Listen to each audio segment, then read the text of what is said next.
देखिए जरा, ये जो सिलिकॉन्स होते हैं ये आपके बेटा सिंथेटिक कंपाउंड्स होते हैं, जिनको हम लोग ऑर्गेनो सिलिकॉन जो कंपाउंड होते हैं उन उनके कॉम्बिनेशन से बनाते हैं। ये जो सिलिकॉन्स होंगे बेटा, इसमें R2SiO के रिपीटेटिव यूनिट्स होते हैं। बेसिकली ये जो कंपाउंड्स होते हैं वो SiO लिंकेज से लिंकेज इसमें होता है। मतलब जैसे सपोज आपका बहुत बड़ा, ये भी क्या होते हैं, जैसे हम लोग ने कल क्या देखे थे, सिलिकेट्स देखे थे, उसमें बहुत सारे कंपाउंड्स, बहुत सारे यूनिट्स जो आपके थे वो एक के साथ एक एक किसी में बेटा एक ऑक्सीजन कॉमन। रिपीट हो रहे थे, क्या? मतलब रिपीटेड हो रहे थे ना, हाँ, मतलब रिपीट हो रहे थे। किसी में एक ऑक्सीजन कॉमन था, किसी में दो ऑक्सीजन कॉमन था, किसी में तीन ऑक्सीजन कॉमन था, और इस तरीके से किसी में चार ऑक्सीजन कॉमन था। तो उसमें बहुत सारे स्ट्रक्चर्स बने थे। वैसे ही बेटा इसमें क्या होता है, ये जो आपके सिलिकॉन्स होते हैं ये भी ऑर्गेनिक पहले बात तो ये सिंथेटिक ऑर्गेनिक सिलिकॉन कंपाउंड्स होते हैं, जिसमें क्या होता है बेटा, SiO के रिपीटेटिव लिंकेज होते हैं। R2SiO रिपीटेटिव यूनिट क्या करता है, रिपीट होता है। और इस तरीके के जो कंपाउंड्स होते हैं उनका जनरल फार्मूला कुछ इस तरीके से होता है, R2SiO। अभी उस पर हम लोग आएंगे कैसे। ये जो R है, ये R मतलब ऑर्गेनिक कंपाउंड्स। ऑर्गेनिक कंपाउंड्स में R क्या है, जो नॉर्मली एल्काइल और अराइल ग्रुप होते हैं। ठीक है, इनका कैसे प्रिपरेशन होता है, किस तरीके से फॉर्मेशन होगा, किस तरीके से ये कौन कौन से टाइप के सिलिकॉन्स होंगे, ये सारा डिस्कशन हमें इसमें करना है। तो सबसे पहले तो हम लोग पहचानना सीखेंगे सिलिकॉन होता कैसे है। तो इसमें लिखो जरा, सिलिकॉन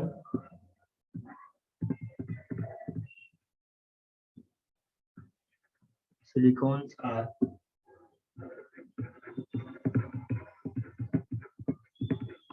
ब्लैक कर रहा है क्या, देखो। सर आप कुछ लिख रहे हो? सर नहीं आया अभी तक। नहीं हाँ सर अभी आया। अभी आया। अभी आया।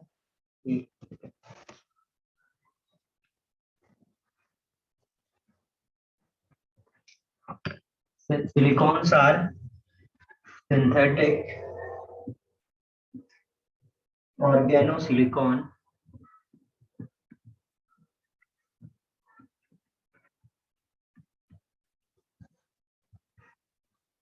silicons are synthetic organosilicon compounds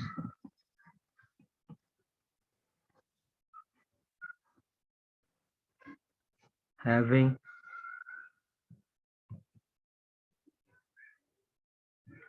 repeated R2SiO units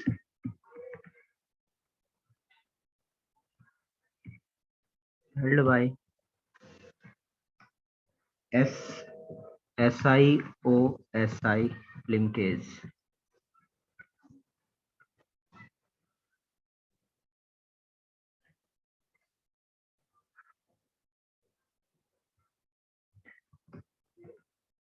These compounds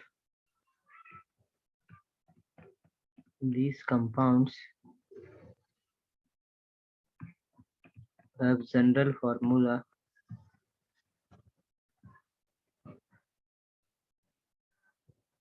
R2SiON,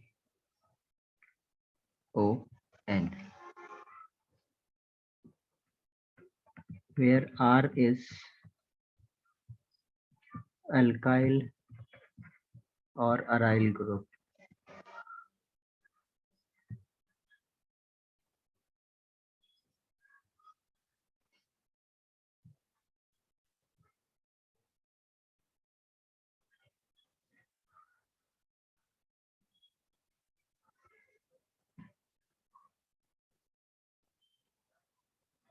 क्या होता है, ये जो सिलिकॉन्स हैं, जितने भी बेटा आपका ये जो सिलिकॉन्स हैं, ये बनते कैसे हैं।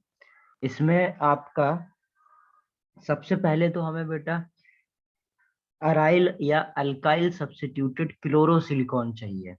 तो पहले क्या करेंगे हम लोग, ये जो प्रिपरेशन, यदि प्रिपरेशन ऑफ सिलिकॉन की बात करें तो क्या होगा, आपके यदि जो अराइल या अल्काइल सब्स्टिट्यूटेड सिलिकॉन क्लोरोसिलिकॉन जो कंपाउंड होंगे उनके हाइड्रोलिसिस से क्या होगा, सिलिकॉन का फॉर्मेशन होगा।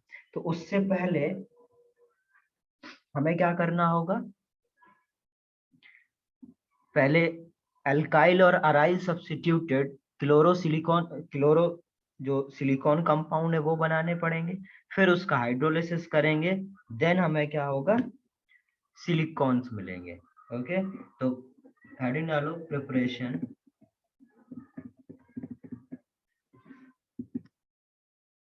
तो हम लोग क्या बोलेंगे, silicones are formed bye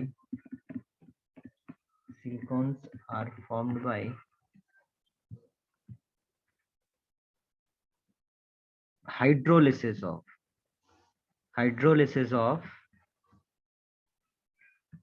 alkyl or aryl substituted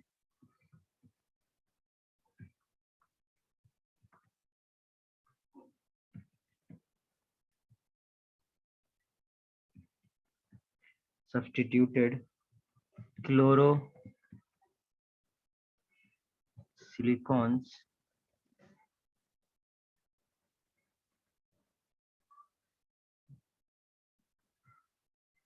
and their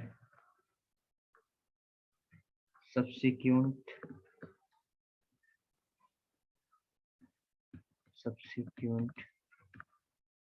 polymerization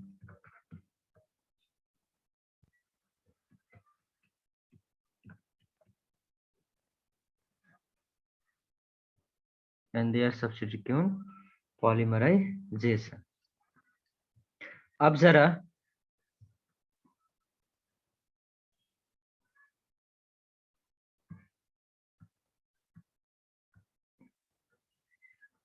क्या होगा, सबसे पहले हमने क्या बोला था, पहले हमें क्या बनाना पड़ेगा, अराइल एल्काइल सब्स्टिट्यूटेड क्लोरोसिलिकॉन। तो क्या करेंगे बेटा, आरसीएल की रिएक्शन यदि एसआई के साथ कराएं तो Cu 300 डिग्री, कोई कुछ बोल रहा है क्या, आरसीएल प्लस एसआई का रिएक्शन यदि Cu 300 डिग्री सेंटीग्रेड पे कराऊं तो हमें बेटा कुछ इस तरीके के कंपाउंड मिलते हैं, R3SiCl, R2SiCl2, RSiCl3।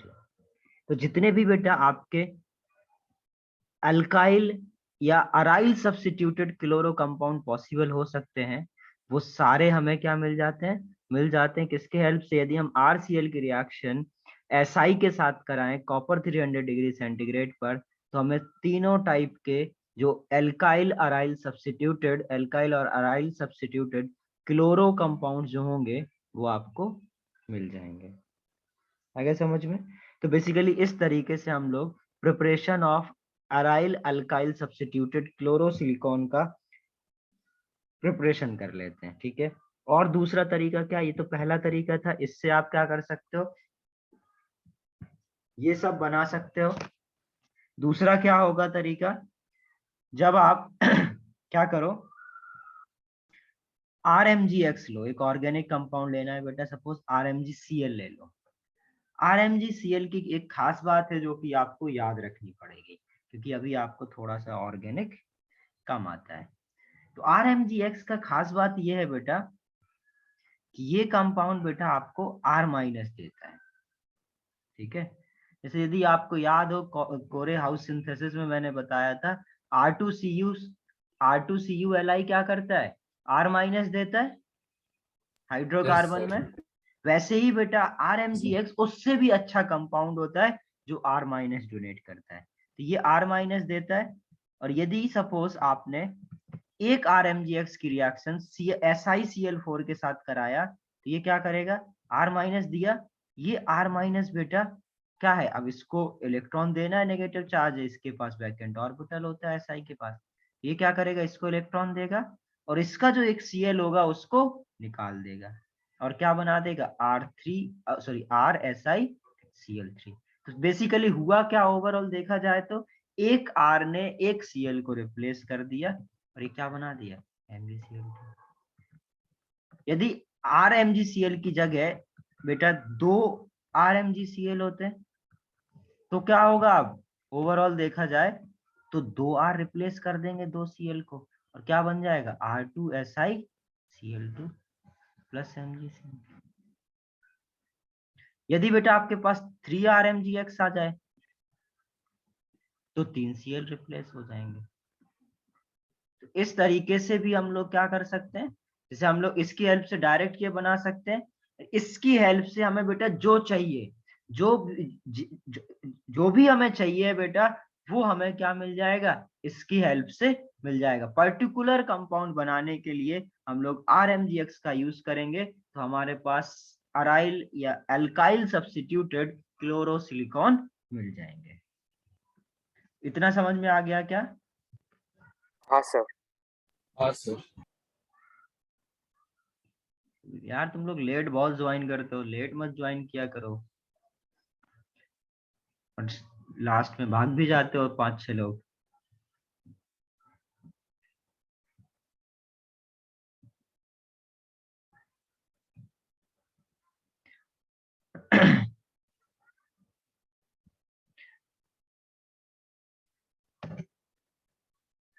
नोट करो इसको फास्ट। तो ये क्या हो जाएंगे आपके बेटा? मेथड ऑफ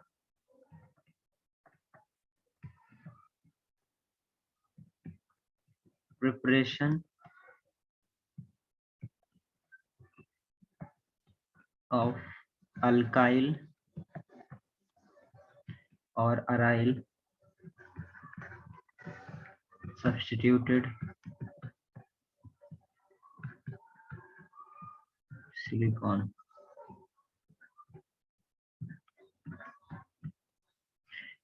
तो ओवरऑल प्रिपरेशन का बेटा ये एक पोर्शन है। जब हम लोग इसको प्रिपेयर करेंगे, देन क्या करना होगा हमें? हाइड्रोलिसिस। तो अगले स्टेप में हम लोग सिलिकॉन बनाने के लिए हाइड्रोलिसिस कर देंगे।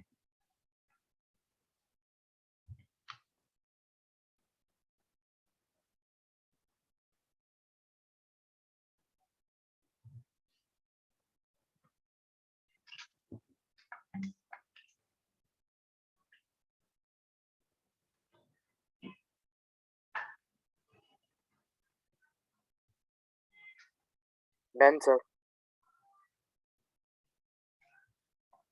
हो गया सभी के लिए? Yes sir. अब अपने पास सपोज ये अराइल और अल्काइल सब्स्टिट्यूटेड क्लोरो कंपाउंड्स आ गए। ओके, हाइड्रोलिसिस के बाद अब आप RSiRCl सपोज इसको लिया, ठीक है।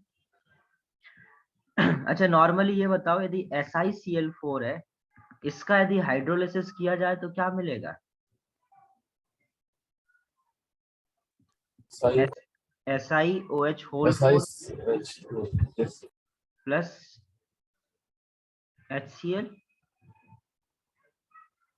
वैसे ही यदि बेटा इसकी रिएक्शन वाटर के साथ कराया जाए, इसका हाइड्रोलिसिस कराया जाए, तो क्या होगा? सिंपल होता है बेटा, एक Cl एक OH को रिप्लेस कर दो, तो क्या हो जाएगा? RSi से इधर R, सर आपने उधर H2 लिखा है। इधर हो जाएगा आपका OH प्लस 2HCl। तो बेसिकली Cl किससे रिप्लेस हुआ? OH से। तो इस तरीके से आपका क्या हुआ? सिलिकॉन बना, ठीक है। हाइड्रोलिसिस हुआ, सिलिकॉन बना। अब सपोज ये आपका ये फॉर्म हुआ, तो SiRROH।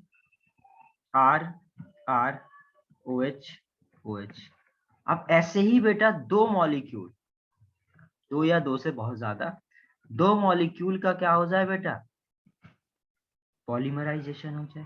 पॉलीमराइजेशन क्या होगा? अब इन दो मॉलिक्यूल के साथ क्या हो जाएगा? एक वाटर मॉलिक्यूल निकल जाएगा, और एक वाटर मॉलिक्यूल निकलेगा तो एक ऐसा दिखेगा, RRO SiR। तो आप देख सकते हो बेटा, इधर क्या हो रहा है? SiO Si लिंकेज बन गया, करेक्ट। SiO Si लिंकेज बन गया, और इधर पे देखोगे तो इसका जनरल फॉर्मूला क्या है? R2 Si2 ओ, इसी को हम लोग क्या बोल सकते हैं?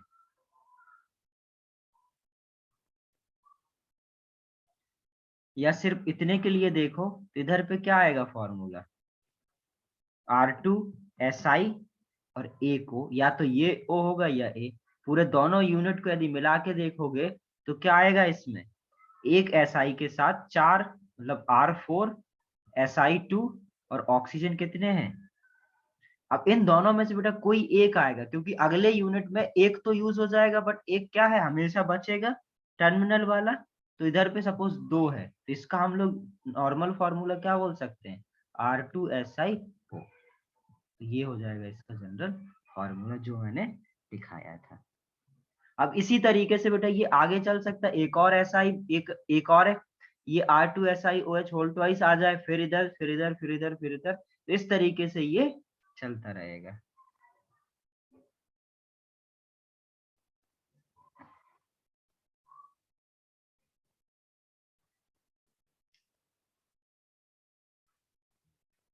इसी तरीके से आपके सेवरल मॉलिक्यूल्स क्या हो जाएंगे?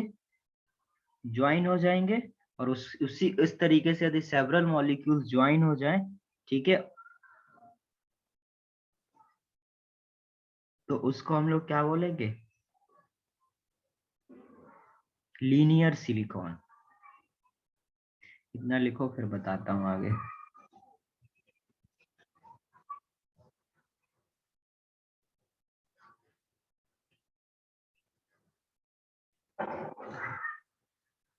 इसमें बेटा कुछ भी याद रखने के लिए नहीं है, सारा कुछ लॉजिकल है।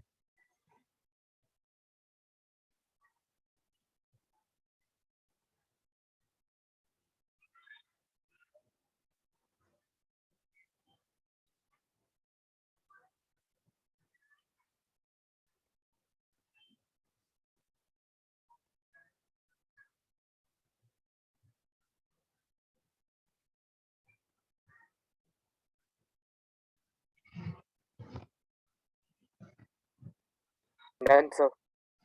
डन। सर एक मिनट।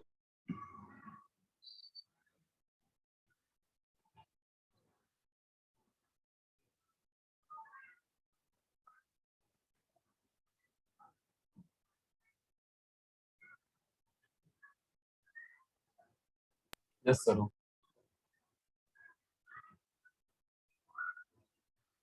हो गया। अब क्या होगा बेटा, इसी तरीके से जो ये HOH SiR एक OO कनेक्टेड हुआ था बेटा, ऐसे करके एक O कनेक्ट हो गया था, फिर इससे एक और SI लिंकेज कनेक्ट हो जाए, तो ये फिर इस तरीके से एक और कनेक्टेड हो जाए आगे, तो इस तरीके से हो जाएगा, और कनेक्ट हो, तो इस तरीके से क्या हो जाएगा बेटा, आप ओवरऑल देखो तो इधर क्या हो जाएगा, बहुत लंबा चेन बन सकता है। ठीक है, तो जब आप इसको एक क्या करो, हमेशा एक छोड़ दिया करो, क्योंकि आपको इसके लिए पूरा एक तो यूनिट की जरूरत नहीं है, तो इधर से एक OH और इधर का एक OH, इतना यदि आप छोड़ दोगे तो इस ये आपका जनरल फॉर्मूला बन जाएगा। तो इसी को हम लोग क्या लिख सकते हैं? OH SiRRO SiRRO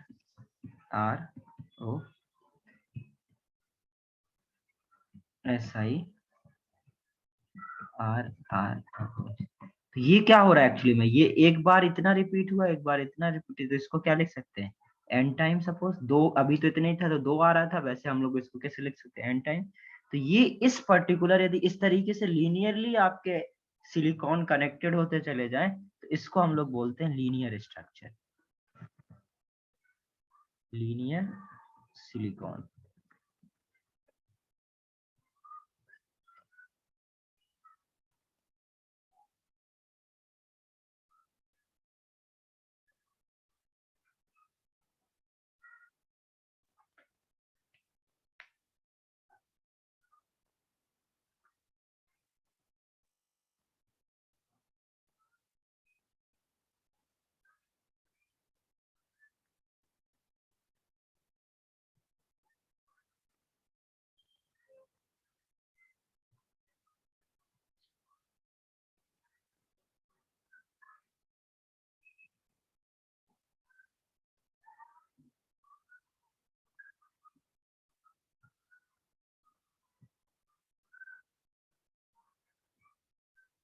डन ये। 2 मिनट सर।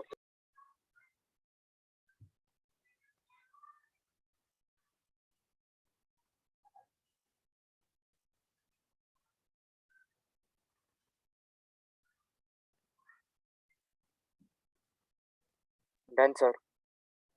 सर बस एक सेकंड।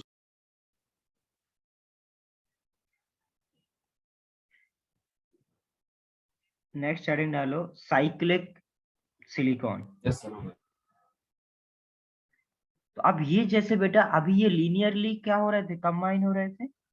ये साइकिल ही तो भी ऐसे भी तो हो सकता है, ये और ये आपस में कंबाइन हो जाए तो साइकिल बना ले। करेक्ट। तो यदि बेटा 3 4 5 6 इतने यदि सिलिकॉन आपके एक दूसरे के साथ रिंग के फॉर्म में कनेक्टेड हो जाए तो क्या बना लेंगे, साइक्लिक सिलिकॉन। तो नेक्स्ट है आपका cyclic silicon.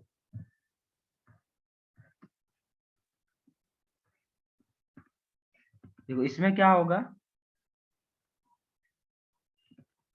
silicon can also have cyclic structure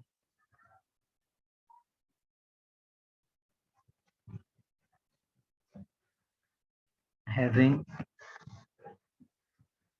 3, 4, 5, 6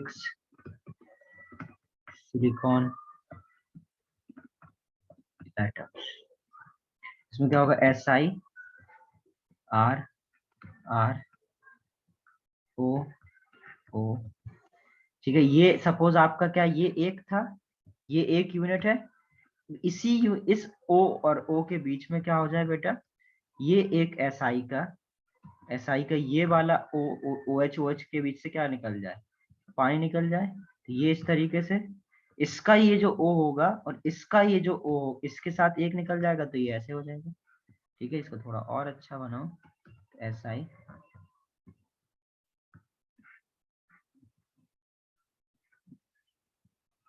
समझ गए।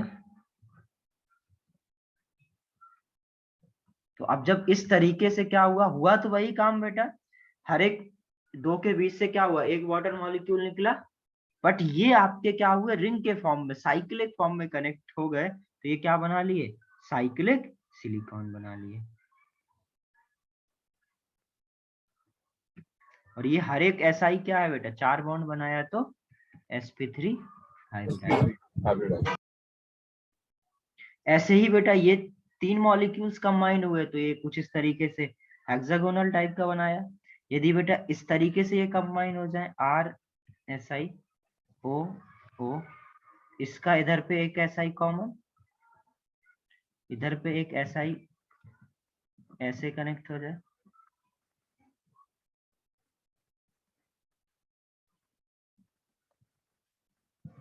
आए समझ में।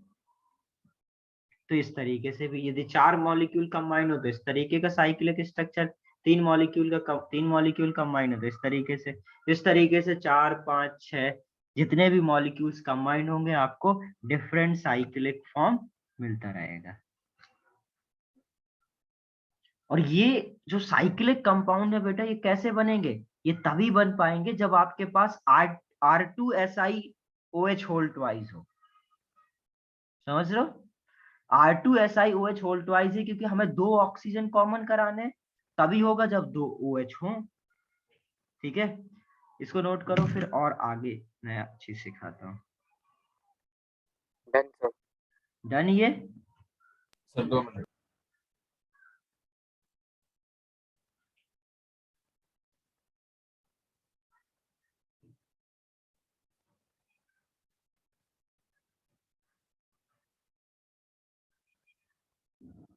सर अगर मैं स्पेसिफिकली साइक्लिक स्ट्रक्चर प्रिपेयर करने का instead of a linear structure तो कैसे करने का? सर क्या बोल रहे हो, फिर से बोलो।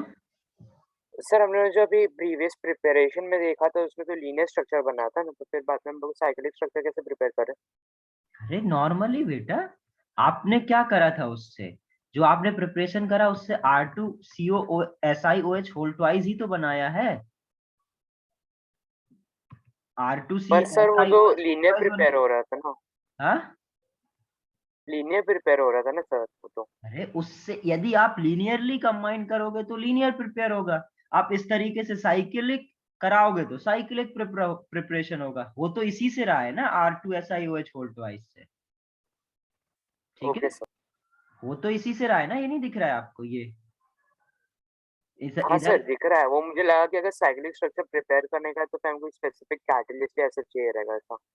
नहीं नहीं नहीं नहीं, ऐसा नहीं है। आपको क्या करना है, आपको प्रिपरेशन करानी है। आप 3 मॉलिक्यूल डालोगे तो बेटा 3 मॉलिक्यूल आपके इस तरीके से भी मिलेंगे और जो लीनियरली है उस तरीके से भी मिलेंगे, ठीक है। तो रिएक्शन, ओके ये सर। जो रिएक्शन कराते हैं इसमें हम लोग थोड़ा सा अलग तरीके से कराते हैं। जैसे सोचो जरा, आप देखो, अभी हम लोग ने एक चीज ध्यान नहीं दे रहे थे हम लोग, ठीक है। बट अब यदि आपने जैसे बोला कि यदि आपको सिर्फ और सिर्फ लीनियर ही बनाना है, ठीक है, तो लीनियर बनाने में क्या होता है बेटा, जैसे सपोज ये था, ध्यान से समझना, इधर आगे आगे मेरे को यही सिखाना था, ठीक है। ये ऐसा है कुछ। अब यदि आपको सिर्फ लीनियर बनाना है, लीनियर बनाना है बेटा, तो लीनियर में आगे बढ़ने के लिए आपको बस ये एक OH चाहिए जो कि आगे काम होता रहेगा। तो हम लोग क्या कर सकते हैं, इसको ब्लॉक कर सकते हैं, क्योंकि यदि ये है तो मॉलिक्यूल बेटा इस तरफ भी बढ़ेगा इस तरफ भी बढ़ेगा लीनियरली, क्योंकि एक दूसरा सर मॉलिक्यूल, समझना ध्यान से, इधर इस इधर का जो OH है इसके साथ कंबाइन हो जाएगा और इधर एक कोई मॉलिक्यूल है तो वो इसके साथ कंबाइन हो जाएगा, दोनों तरफ बढ़ेगा ना। Yes sir. ये बात समझ में आ रही? और ये बेटा आपस में इस तरीके से कंबाउंड, ये और ये आपस में करके साइक्लिक भी बना सकता है, करेक्ट। अब तो इसे साइक्लिक ना बने उसको रोकने के लिए हम लोग क्या कर देते हैं बेटा, सबसे पहले एक साइड ही ब्लॉक कर देते हैं। एक साइड कैसे ब्लॉक करेंगे, R2SiOH होल ट्वाइस है, उसकी रिएक्शन R3SiOH के साथ करा देते हैं। जो R3SiCl बना था, अब इसका हाइड्रोलिसिस कराएंगे तो क्या मिलेगा, R3SiOH, करेक्ट। अब यदि इसकी यस रिएक्शन सर। इसके साथ कराओगे बेटा तो क्या होगा, R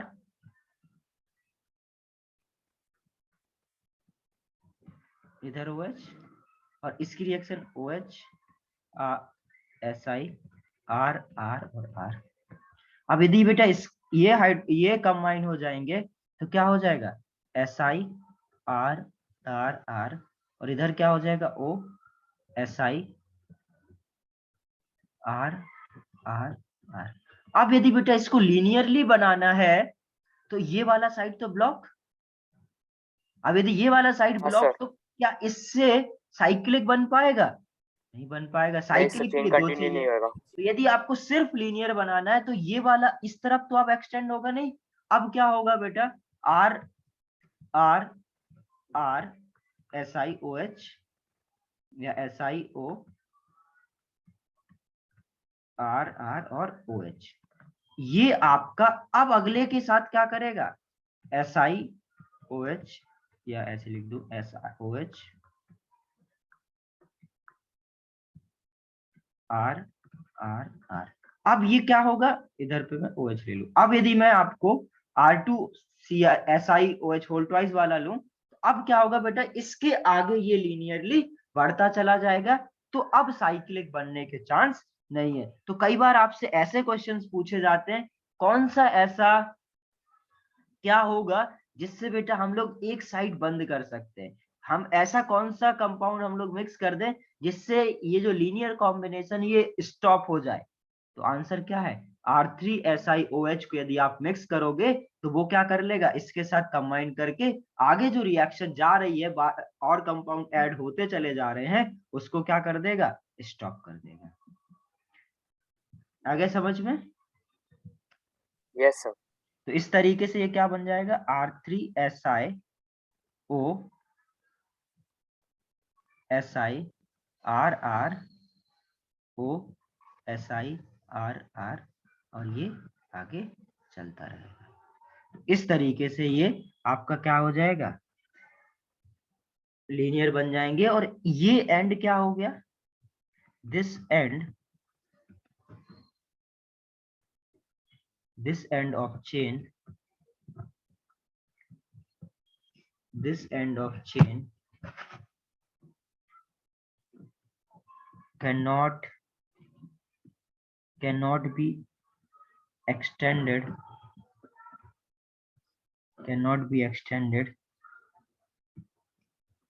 hence R3SI Cl बोल दो या OH, Cl है मतलब हाइड्रोलिसिस करके हमें R3SiOH बन जाएगा. Cl is called chain stopping unit.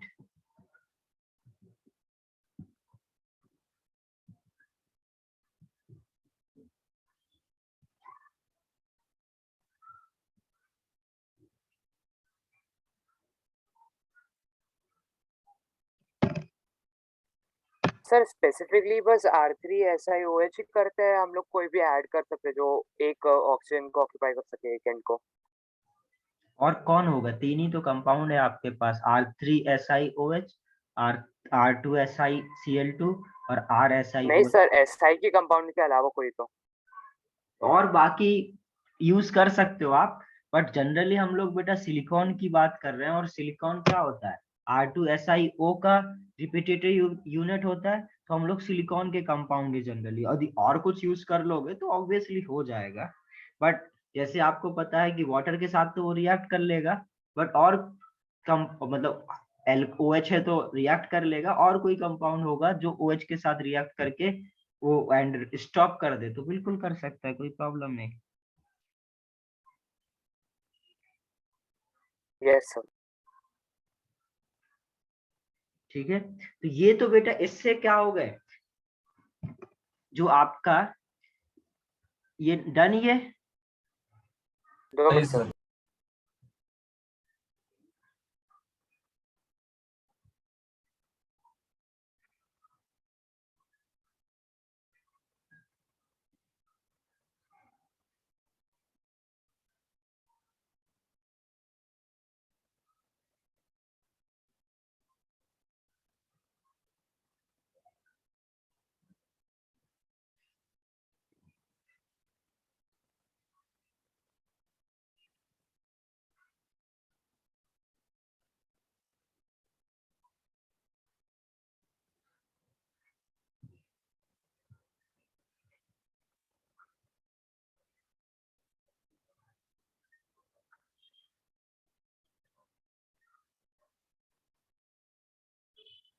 Done sir.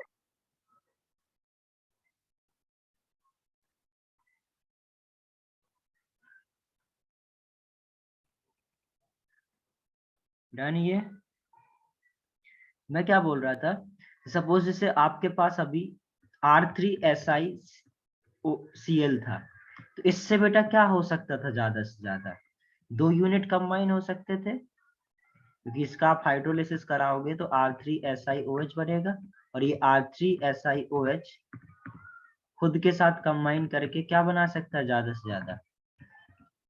R3SiOSiR3. इससे ज्यादा तो कोई कंपाउंड बनेगा नहीं इसमें, करेक्ट?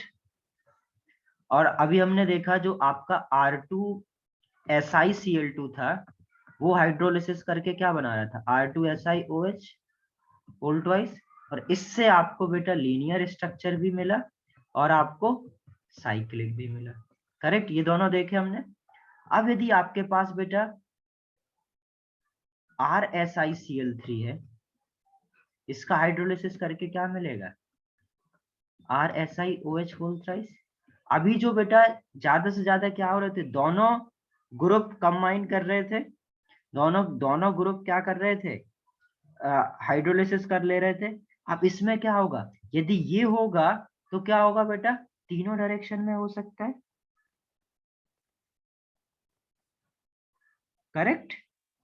तो इससे बेटा आपका क्या होता है, ये आपका 3 डायमेंशनल नेटवर्क बना लेता है. हम लोग इधर बोल देते हैं when compound like RSiCl3 undergoes hydrolysis,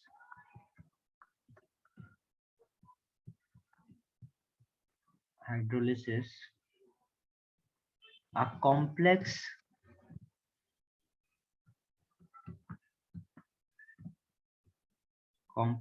cross-linked polymer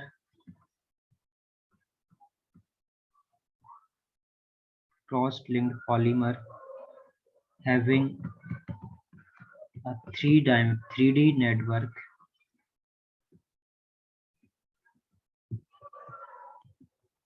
is obtained.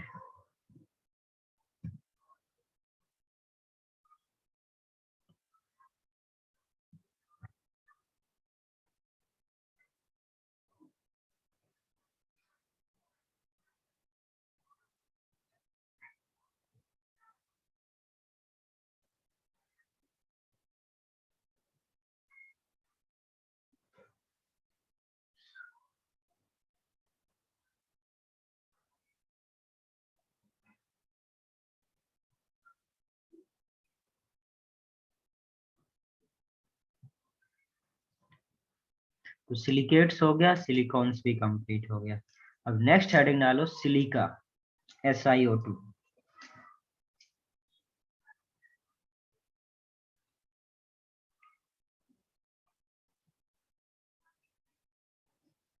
Done sir.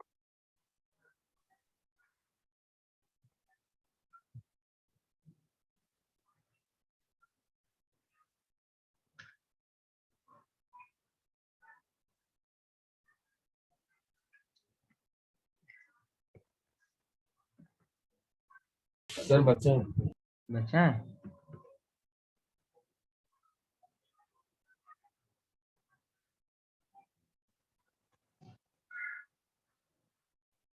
Sir ये चैप्टर में और कितना बचा सिलिकेट्स के बाद में?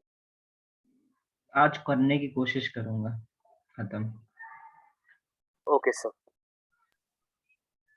आज नहीं होगा तो बस नेक्स्ट क्लास में 10-15-20 मिनट का बाकी रहेगा ज्यादा से ज्यादा।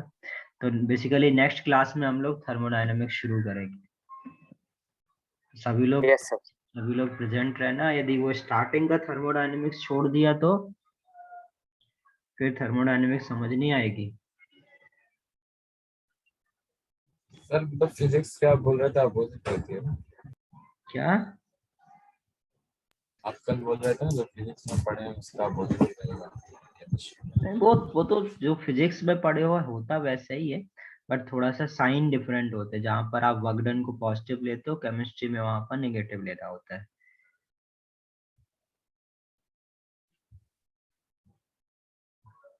यस सर, आगे बढ़ सकते, लिख लिया। लिख गया ये? Yes sir.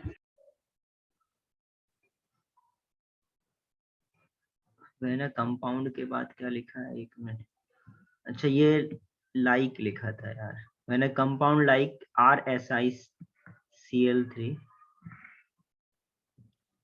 undergoes hydrolysis, a complex cross-linked polymer having 3D network is obtained।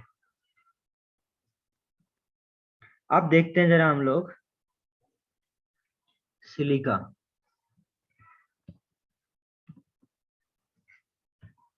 SiO2। तो ये जो सिलिका है बेटा, वो नेचर में अकर करता है in the form of quartz, sand, flint. इन सब के फॉर्म में आपका क्या होता है, नेचर में सिलिका मिलता है। जैसे मैंने स्टार्टिंग में ही बोला था कि सिलिकॉन बेटा एलिमेंटल फॉर्म में हमें नेचर में नहीं मिलता, इन द फॉर्म ऑफ सिलिका और सिलिकेट्स के फॉर्म में मिलता है। तो बेसिकली बेटा जो आपका नेचर में सिलिका है वो इसी फॉर्म में रहेगा या सिलिकेट्स के फॉर्म में रहेगा। और सिलिका हमें सैंड में, क्वार्ट्ज में, फ्रंट में, इन सब में आपको क्या मिलता है, नेचर में मिलता है। जो जनरली बेटा जो आपका प्योर सिलिका है वो कलरलेस होता है, but sand is usually coloured yellow. कई बार आपने जो सैंड देखा होगा वो येलो देखा होगा या ब्राउन देखा होगा। तो जो येलो और ब्राउन होता है बेटा, वो just because of ferric oxide, जो आयरन के जो ऑक्साइड्स होते हैं वो एज अ इम्प्योरिटीज प्रेजेंट रहते हैं। उसकी वजह से क्या होता है बेटा, आपका सिलिका कलर्ड दिखाई देता है। अदरवाइज प्योर सिलिका आपका क्या होता है, कलरलेस होता है। ओके। और जो आपका सिलिका है वो इनसॉल्युबल इन वाटर होता है, और सिलिका बेटा किसी एसिड के साथ रिएक्ट नहीं करता है, सिर्फ और सिर्फ एक एसिड है हाइड्रोफ्लोरिक एसिड HF, उसके साथ ही क्या करता है बेटा, थोड़ा सा हाई टेम्परेचर पर रिएक्ट कर लेता है, अदरवाइज आपका सिलिका इनर्ट होता है, किसी के साथ रिएक्ट नहीं करता है, ठीक है। कोवेलेंट स्ट्रक्चर बनाता है, 3D नेटवर्क सॉलिड बनाता है, जो कि अभी आज हम स्ट्रक्चर भी बनाएंगे कैसे दिखता है। तो इस तरीके से ये आपके सिलिका का थोड़ा बहुत नॉलेज होना चाहिए। तो मैं कुछ कुछ चीजें इधर लिखा दे रहा हूँ। सिलिका क्या हो जाएगा, इट अकर्स, जो मैंने स्टार्टिंग में बोला था, it occurs in nature in the form of sand,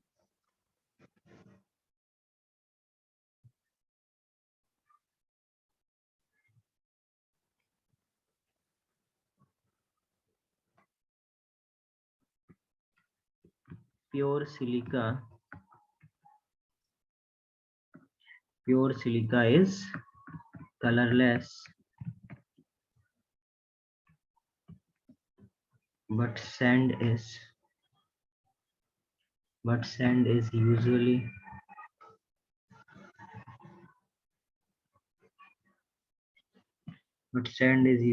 colored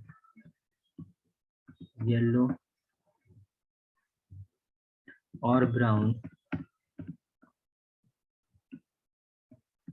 due to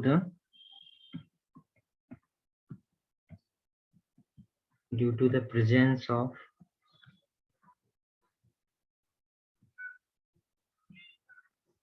ferric oxide as an impurity.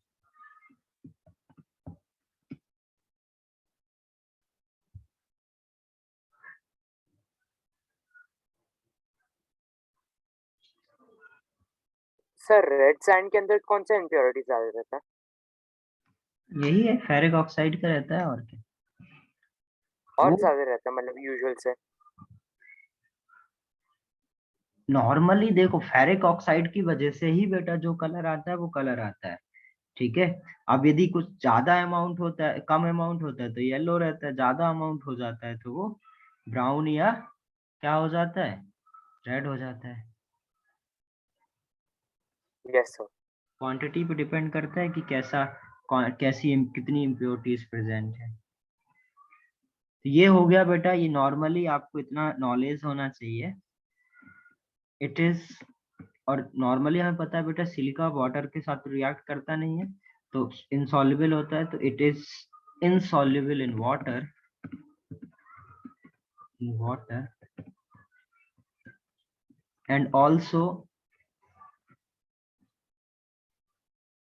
and also acids except HF at higher temperature। तो SiO2 बेटा HF के साथ रिएक्शन करके क्या बना लेता है, H2SiF6 plus 2H2O लिक्विड। ये लिक्विड, तो ये लिक्विड फॉर्म करता है। तो ये बस याद रखना है कि SiO2 आपका HF में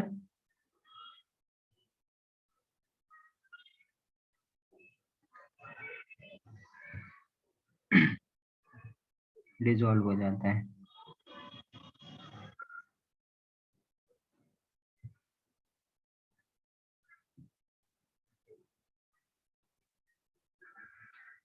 अब जो मैं बता रहा था आपको, जो SiO2 है वो आपका बेटा 3 डायमेंशनल नेटवर्क फॉर्म करता है, ठीक है।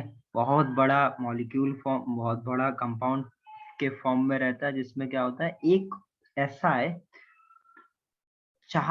चार ऑक्सीजन एटम के साथ क्या रहता है, कोवेलेंट बॉन्ड बनाए रहता है। मतलब एक SI यूनिट के सराउंडिंग में 4 ऑक्सीजन एटम के साथ टेट्राहेड्रल मैनर में क्या रहता है बेटा, वो बॉन्डेड रहता है, जिसकी वजह से एक बहुत 3 डायमेंशनल जायंट मॉलिक्यूल फॉर्म हो जाता है, ठीक है। और हर एक में क्या होता है बेटा, 8 मेंबर्ड रिंग फॉर्म होती है, ठीक है। सिलिकॉन और ऑक्सीजन के जो रिंग होगी वो 8 मेंबर रिंग फॉर्म हो जाती है, 3 डायमेंशनल स्ट्रक्चर फॉर्म होता है, जिसकी वजह से ये आपका क्या होता है, इनर्ट होता है, किसी के साथ रिएक्ट नहीं करता है। ये लिख लिया तो मैं पहले स्ट्रक्चर बना रहा हूँ फिर लिखा दूंगा। डन ये। हाँ सर। अब क्या होता है बेटा, इसे ऐसा ही है, इस तरीके से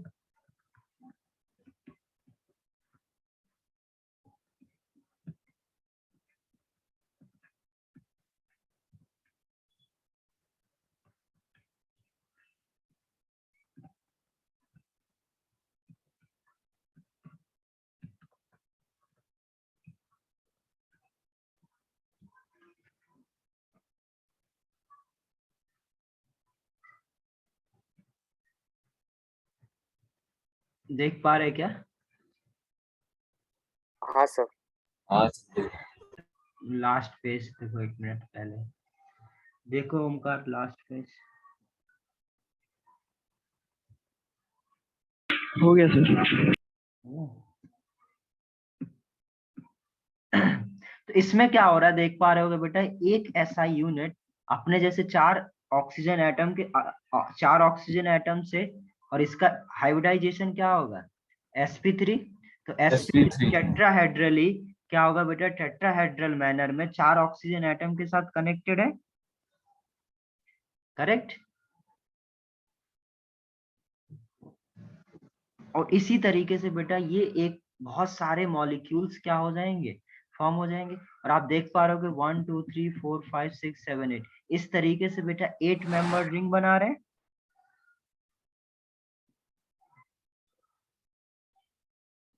तो इधर हम लोग बोल सकते हैं 8 मेंबर्ड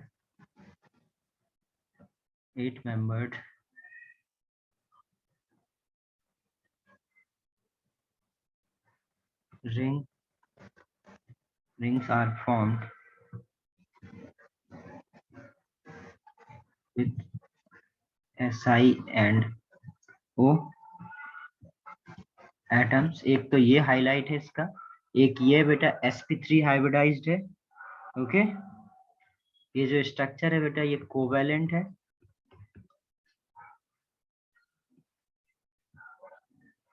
sp3 हाइब्रिडाइज्ड है, तो हम लोग इधर क्या बोल सकते हैं, टेट्राहेड्रल मैनर में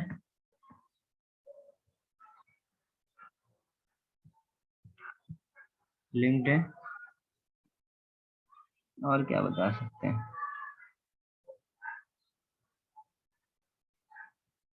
बस ये पूरा क्या हो जाएगा, 3 डायमेंशनल स्ट्रक्चर ऑफ SiO2। तो इसके बारे में बहुत सारा कुछ लिखा सकता था, तो मैंने इसी में शॉर्ट में लिख दिया है।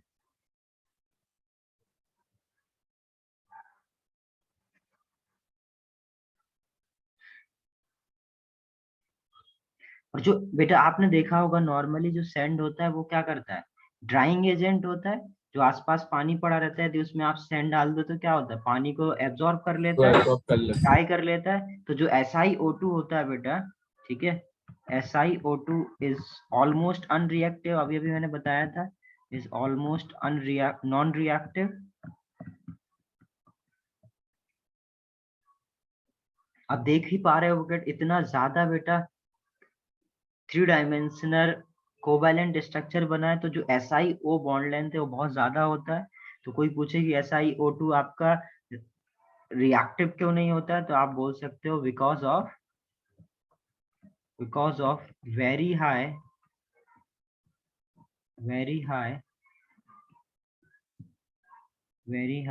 SiO bond enthalpy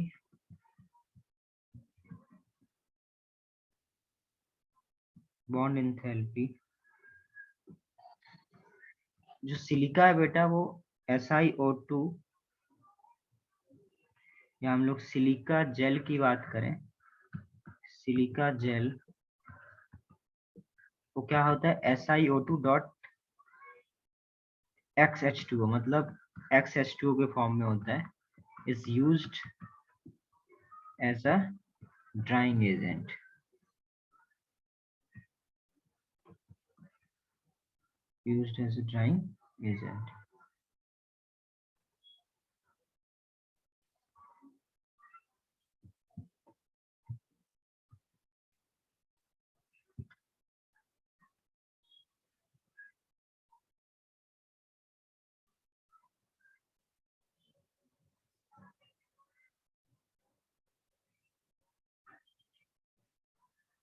Done, sir.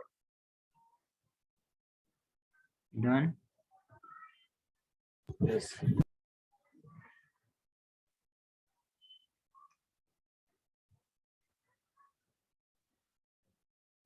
ये लास्ट पेज ये देखना है।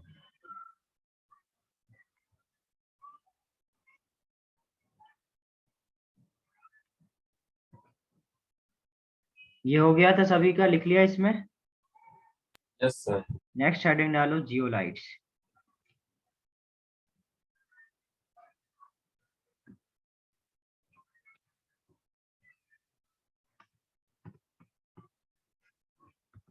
अभी आपने बेटा सिलिका देखा, ठीक है। तो सिलिका में क्या हो, जो जियोलाइट होते हैं उसमें सिलिका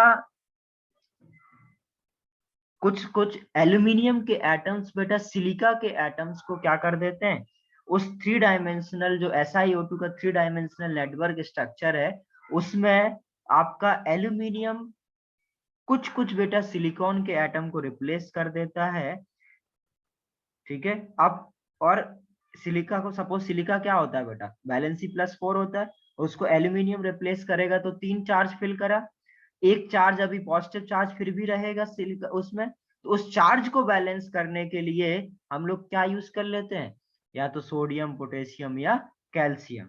तो इन सारे से कैल्शियम सोडियम पोटेशियम या एल्यूमिनियम से जो कॉम्बिनेशन जो कंपाउंड फॉर्म होता है उसको हम लोग क्या बोलते हैं, जियोलाइट बोलते हैं।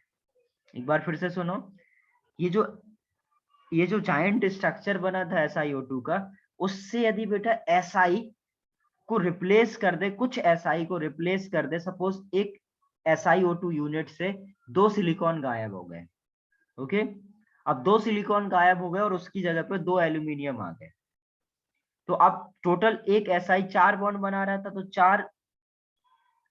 4 इलेक्ट्रॉन गायब हुए बेसिकली, उसकी जगह एल्यूमिनियम आया तो 3 तो मिल गए, एक अभी भी चार्ज, एक अभी भी इलेक्ट्रॉन है। उसको बैलेंस करने के लिए क्या आ जाएगा, जैसे सपोज आपके एक बैलेंस करना है तो एक ऐसा हो सकता है एक सोडियम आ जाए, तो उससे जो इन सबके मतलब एल्यूमिनियम सिलिकॉन बाकी सिलिकॉन और सोडियम से जो कॉम्बिनेशन से कंपाउंड फॉर्म होता है उसको हम लोग क्या बोलते हैं, जियोलाइट। अब मैंने आपको सोडियम कैल्शियम भी बोला, पोटेशियम भी, तो कैल्शियम कैसे आ जाएगा, कैल्शियम तो +2 होता है।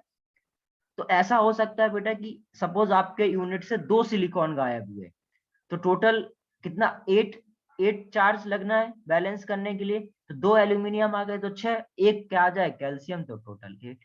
तो इस तरीके से कैल्शियम पोटेशियम सोडियम एल्यूमिनियम और जो बाकी आपका सिलिका है उसके कॉम्बिनेशन से जो कंपाउंड फॉर्म होता है उसको हम लोग क्या बोलते हैं, जियोलाइट बोलते हैं। समझ में आ गया क्या?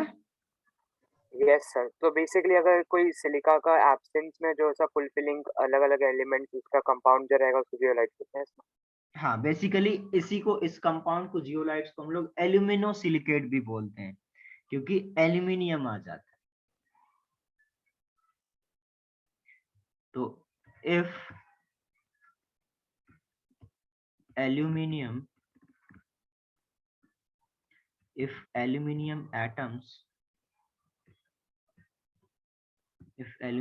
atom replace few silicon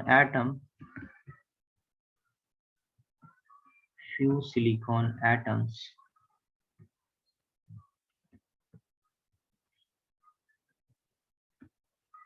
in the three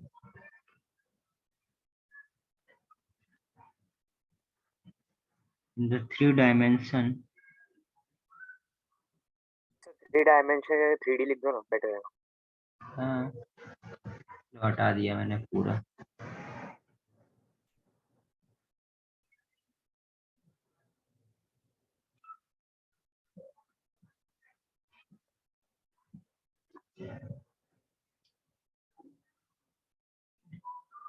three D network of SiO2,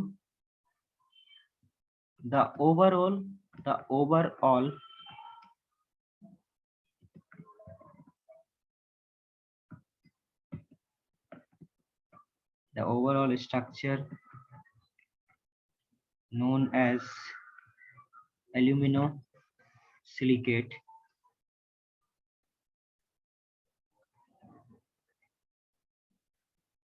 aluminosilicate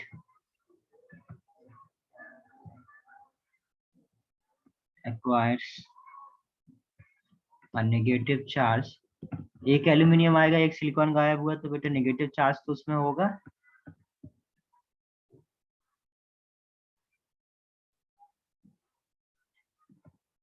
cation such as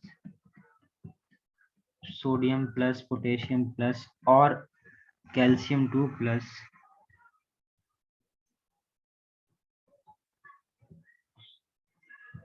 balance the negative charge,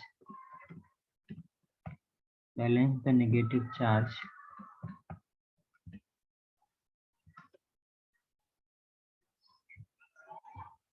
तो एग्जाम्पल हो जाएंगे बेटा लेट्स पर एंड जियोलाइट्स।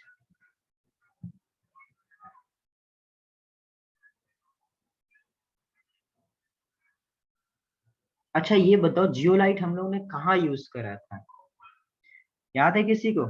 इससे पहले मैं जियोलाइट यूज कर चुका हूँ। सर रेफरेंस क्या था याद है, जिंक से कुछ रिलेटेड था सर।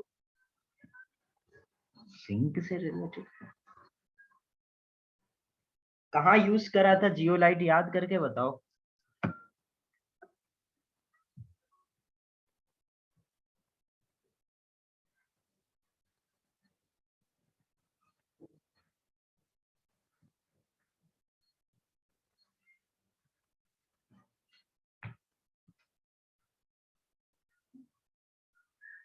Sir waste treatment. इसमें बेटा वाटर ट्रीटमेंट में जब हम लोग वाटर की हार्डनेस को रिमूव सर करना वही था। बोला ना, वेस्ट ट्रीटमेंट। ठीक है, तो सभी को याद आना चाहिए था एटलीस्ट यार, पढ़ाया हुआ तो याद रखो, रिवीजन करो।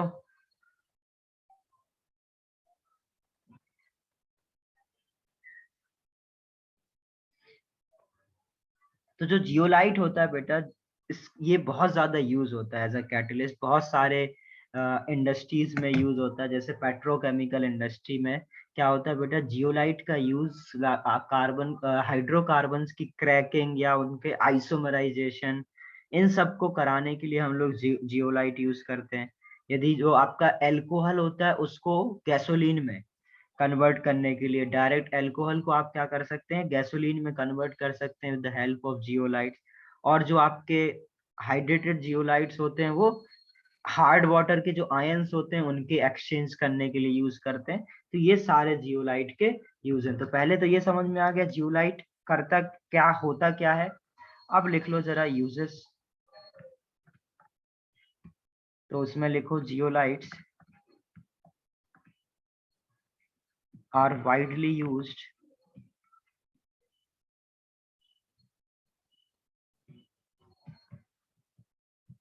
as a catalyst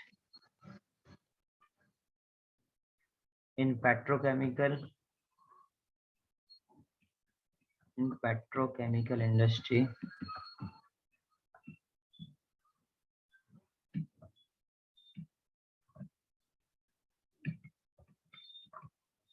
in petrochemical industries for cracking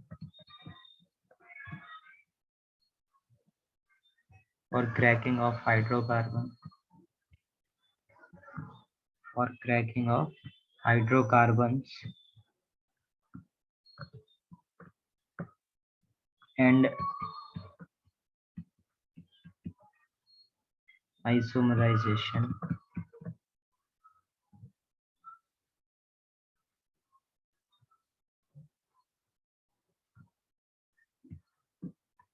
ZSM5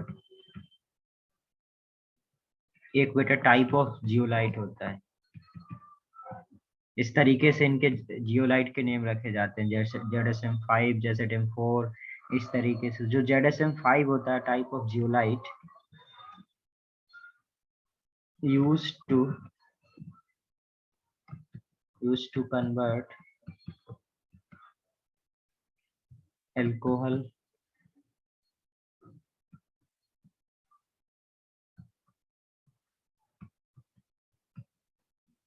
directly into gasoline.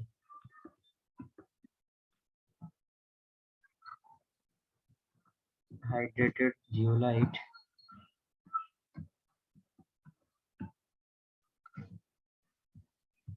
are used as ion exchange.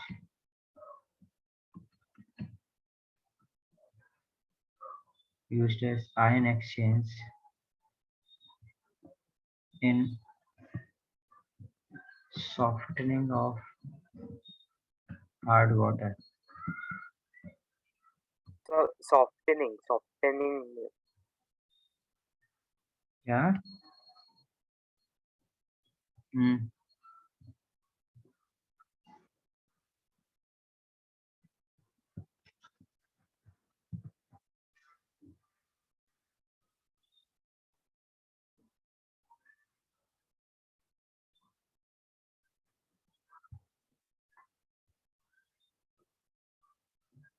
Done, sir. Next heading डालो ग्लास.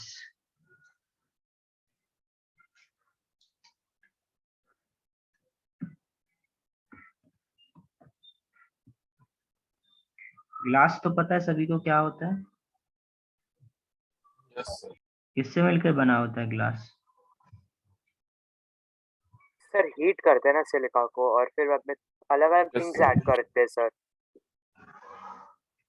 सर मैंने सुना है ईच ग्लास का अलग अलग रहता है. For example boric acid. ठीक है. और किसी को कुछ पता है ग्लास के बारे में? अरे बोल लो सर यार. सिलिका उसमें रहता ही रहता है.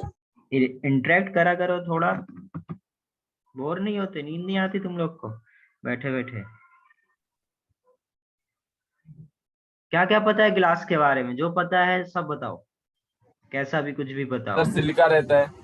हाँ ठीक है, सिलिका सुन लिया मैंने. सिलिका के अलावा क्या क्या होता है ये बताओ.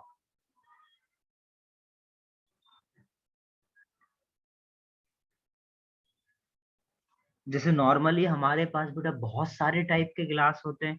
कुछ ऐसे गिलास होते हैं जो हम लोग सर फाइबर. कुछ फाइबर. कुछ ऐसे गिलास होते हैं जो हम लोग विंडो में यूज करते हैं. कुछ ऐसे गिलास होते हैं जो हम लोग कार के जो मिरर्स वगैरह सस्टेन्ड ग्लासेस रहते हैं. उसके फिर लिए बाद होते में हैं. बोरिक ग्लास रहता है जो लैब में यूज करते हैं. कुछ ऐसे होते हैं जो हम लोग लेंसेज के लिए यूज करते हैं. तो ये different different kind of glass होते हैं बेटा. और ये जो ग्लास होते हैं वो आपके हार्ड, ट्रांसपेरेंट, रिजिड और एमॉर्फस सॉलिड होते हैं. बेसिकली जो आपका ग्लास है बेटा वो क्रिस्टलाइन स्ट्रक्चर नहीं है. कैसा है? एमॉर्फस सॉलिड है, जिसको हम लोग क्या करते हैं बेटा? सुपर कूल्ड करके फॉर्म करते हैं. यदि सुपर कूल्ड लिक्विड एमॉर्फस होगा तो क्या उसका शार्प मेल्टिंग पॉइंट होगा? बिल्कुल नहीं होगा. तो ये जो ग्लास होते हैं वो बेटा वो सुपर कूल्ड आपके लिक्विड है या एमॉर्फस सॉलिड बोलते हैं हम लोग. रिजिड, ट्रांसपेरेंट, हार्ड होते हैं.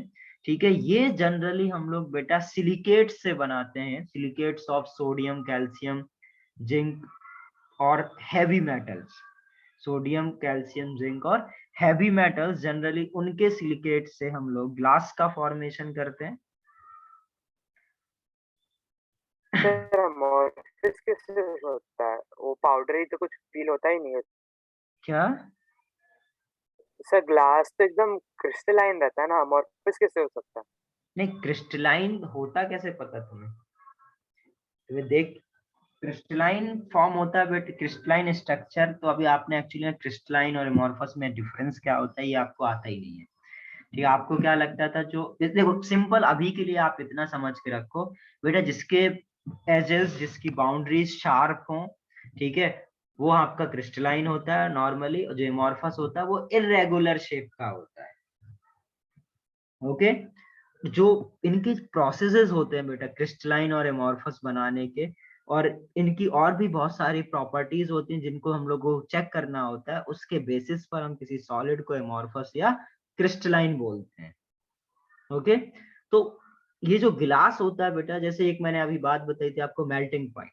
तो ये सुपर कूल्ड होने की वजह से इसका कोई डेफिनेट मेल्टिंग पॉइंट नहीं होता है, जबकि जो क्रिस्टलाइन स्ट्रक्चर्स होते हैं बेटा उनका शार्प मेल्टिंग पॉइंट होता है, एक फिक्स्ड मेल्टिंग पॉइंट होगा, जबकि ग्लास का क्या होता है बेटा, रेंज में होता है। तो ये सारी प्रॉपर्टीज को देखकर किसी भी पर्टिकुलर सॉलिड को हम लोग एमॉर्फस या क्रिस्टलाइन डिफाइन करते हैं। अभी हम लोग 12th का जो पहला चैप्टर सॉलिड स्टेट है उसमें पहला टॉपिक यही पढ़ेंगे कि जो आपके सॉलिड होंगे वो आप कैसे किसको एमॉर्फस बोलेंगे और किसको आप क्रिस्टलाइन बोलेंगे। ठीक है ये? Yes sir. तो जनरली बेटा जो गिलास का जो जनरल फॉर्मूला होता है वो आपका, उसमें क्या होता है बेटा, आपके ऑक्साइड्स होते हैं।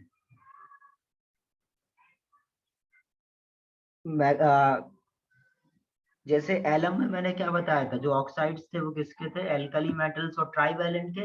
इसमें क्या होता है बेटा, आपके एल्कली मेटल्स और डाइवैलेंट के ऑक्साइड्स होते हैं और साथ में सिलिका होता है। तो इसको हम लोग लिख सकते हैं,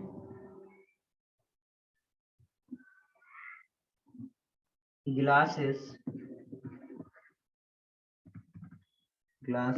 hard,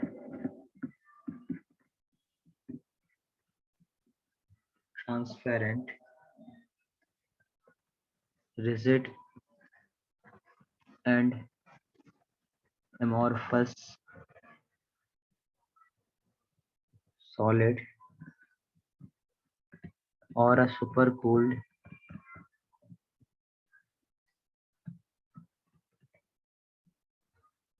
which is made out of the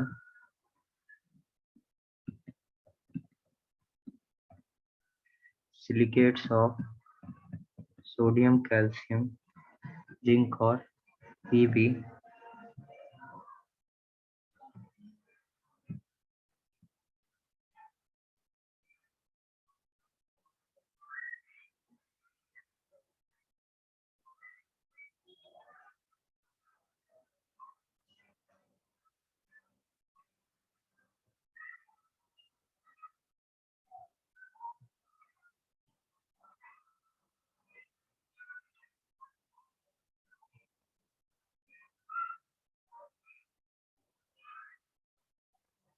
हाँ सर लिख लिया।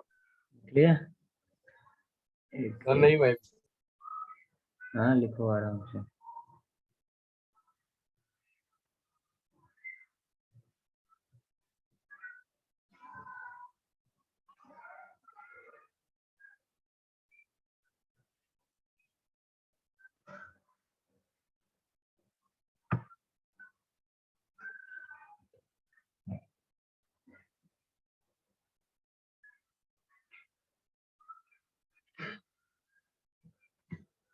हाँ तो इसमें देखो जरा, गिलास इज जनरली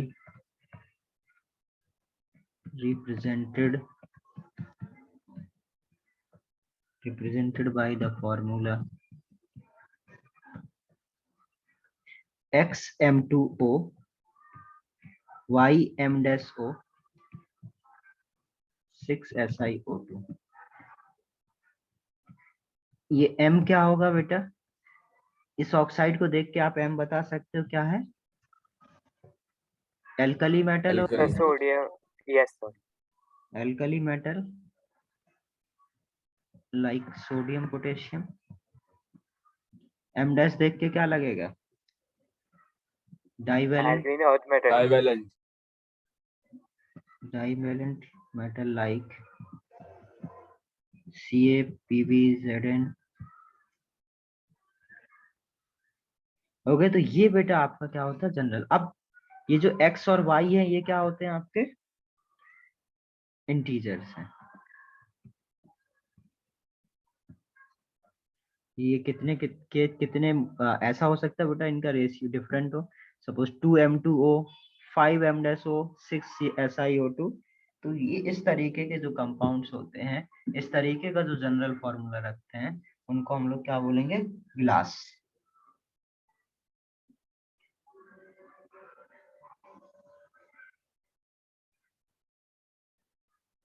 डन ये? सर नहीं बचा है। 2 minute sir.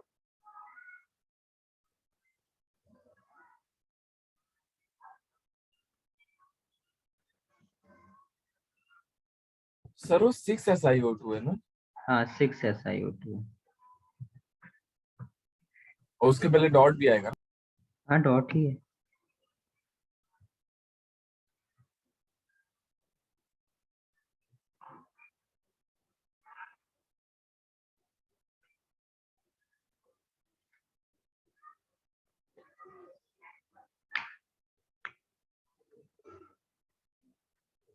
Done sir. Done. Sir एक सेकंड बस।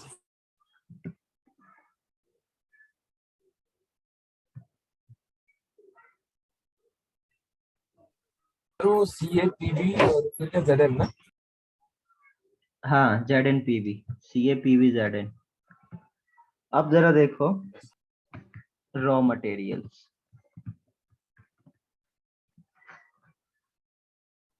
Raw materials required.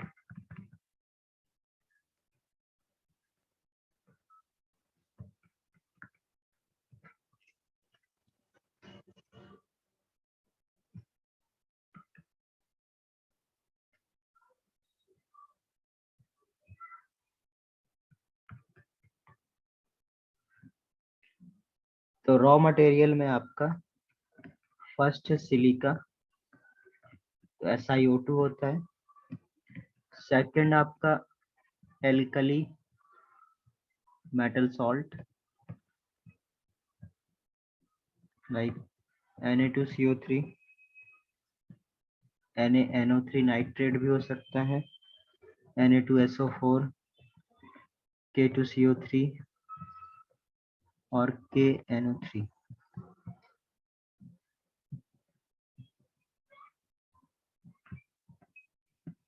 Oxides of heavy metals क्या होगा? PbO and Pb3O4।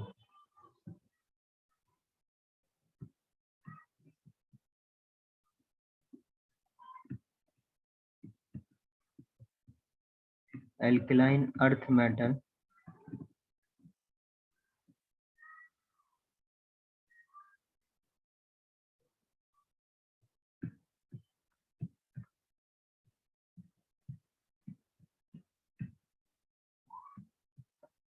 ये जनरली बेटा आपके क्या होता है? रॉ मटेरियल यूज होता है फॉर प्रिपरेशन ऑफ ग्लास। ठीक है, अब हमें बहुत ज्यादा कुछ इसमें नहीं सीखना है, बहुत ज्यादा हमारे सिलेबस में है भी नहीं, बट हमें थोड़ा बहुत आइडिया होना चाहिए। क्या क्या हमारे पास आइडिया होना चाहिए?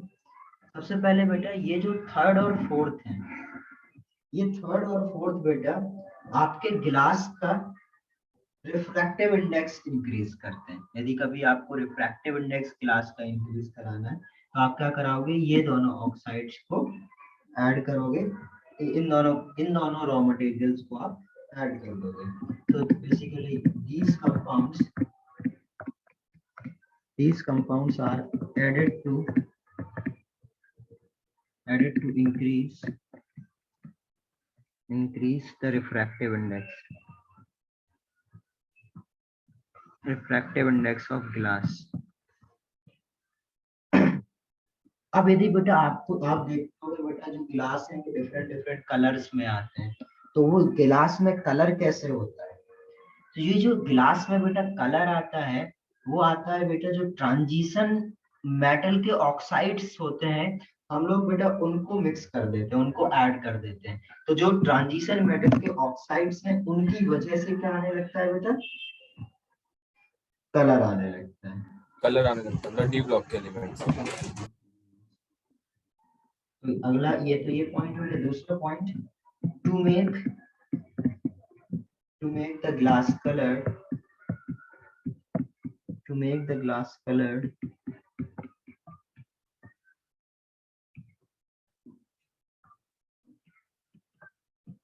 we add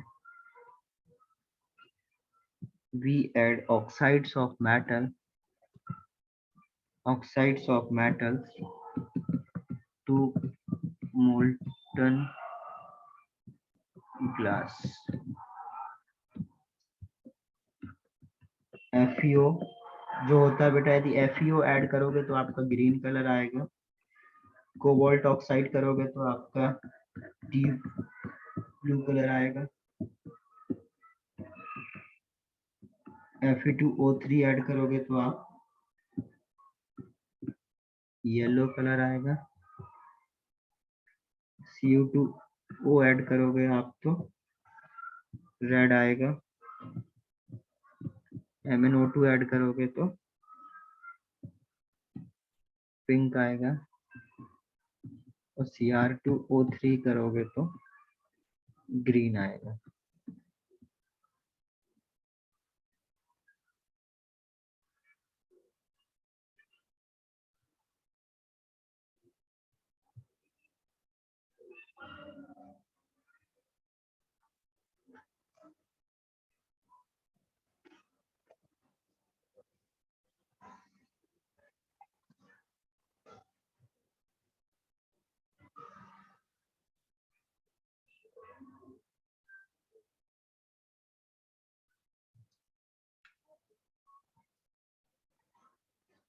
और वो CaO है ना?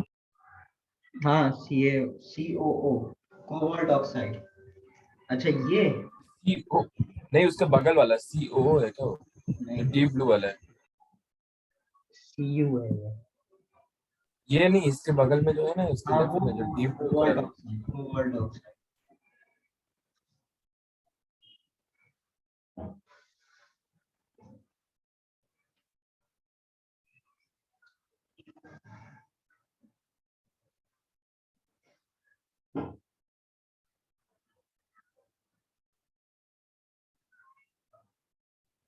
सर मैं डिस्कनेक्ट हो गया था एक बार, आप जो बताया था एक बार एक्सप्लेन कर सकते हो अभी?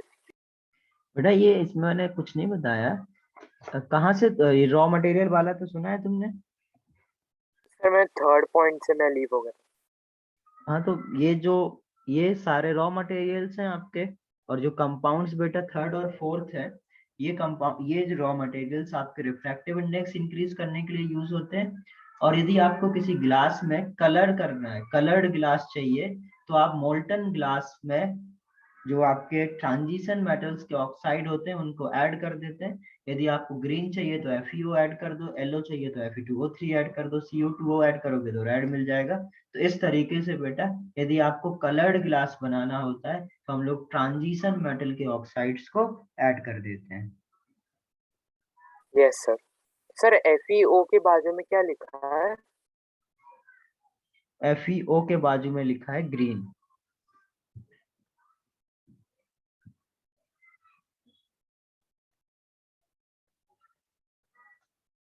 और सर वो PbO2 है, PbO कॉमा? पीबी कहाँ पर? PbO sir PbO third point पे। PbO comma Pb3O4।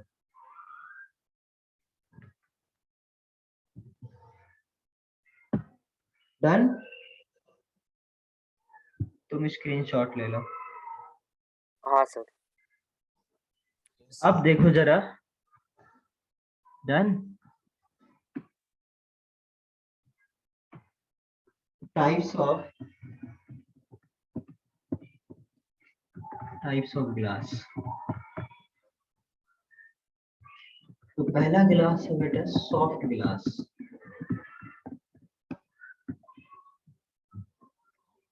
Soft glass, इसी को हम लोग बेटा सोडा ग्लास भी बोलते हैं, इसी को हम लोग सोडा लाइम ग्लास भी बोलते हैं।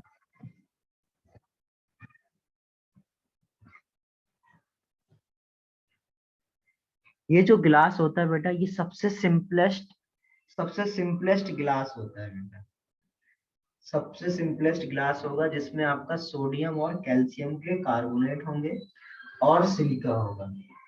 सोडियम कार्बोनेट, कैल्शियम कार्बोनेट और सिलिका रॉ मटेरियल होगा। बेसिकली सोडियम और कैल्शियम के सिलिकेट्स, और ये सबसे सिंपलेस्ट क्या होता है बेटा, आपका ग्लास होता है, जो कि आपका क्या होता है, सॉफ्ट होता है। इसलिए इसको हम लोग सॉफ्ट ग्लास या सोडा ग्लास भी बोलते हैं। इसमें हम लोग लिख सकते हैं this is is the simplest form of glass which is made out of sodium and calcium silicates.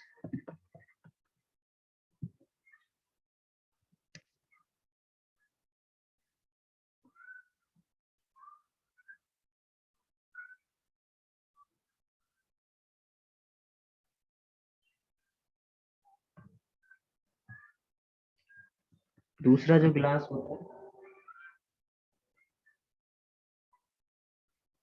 इससे बेटा हम लोग नॉर्मल जो विंडो ग्लास होते हैं वो सब बनाते हैं। तो एग्जाम्पल में लिख सकते हैं, इसका यूज में हम लोग ये बनाते हैं। नेक्स्ट क्या है, पोटास ग्लास।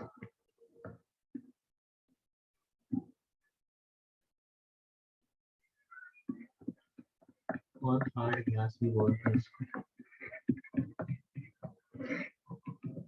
ये क्या होता है बेटा, इसमें गोरिल्ला ग्लास है, आप बोल सकते हो, बट उसमें थोड़ा बहुत कॉम्पोजिशन डिफरेंट होता होगा। गोरिल्ला ग्लास कौन सा, वही जो मोबाइल प्रोटेक्शन? हाँ, बट उनका कॉम्पोजिशन थोड़ा बहुत डिफरेंट हो सकता है। वो आप किस पर्पस के यूज से बनाया जाता है, स्क्रीन के पर्पस से, ठीक है, बट कॉम्पोजिशन उसके जैसी ही होगी। Na2CO3 is replaced by K2CO3। तो सबको सेम रहता है, बस सोडियम का जो सिलिकेट होता है, सोडियम का जो कार्बोनेट होता है, उसकी जगह क्या आ जाता है, कैल्शियम का, पोटेशियम का आ जाता है। तो उसको हम लोग क्या बोलने लगते हैं, हार्ड ग्लास। थर्ड है आपका लेड पोटास ग्लास।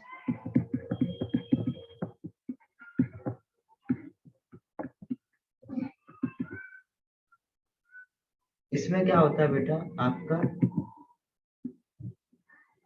SiO2 के साथ रेड लेड यूज होता है, रेड लेड एंड K2CO3। तो बेसिकली रेड लेड यूज होने लगता है, इसलिए इसको लेड पोटास ग्लास बोलते हैं, ठीक है। और ये जो ग्लास है बेटा, ये आपका जो लेबोरेटरी इक्विपमेंट्स होते हैं उनको बनाने के लिए यूज होता है, इस पर्टिकुलर ग्लास से। इसे हम लिख सकते हैं, this glass is basically used, this glass is basically used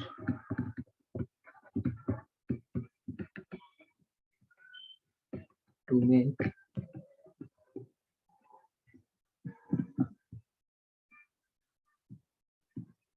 laboratory equipments like prism,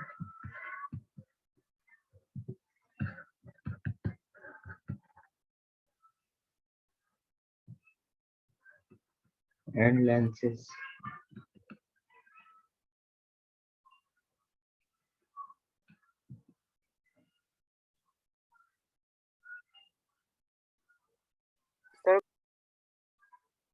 sir prism लिखा ना वो?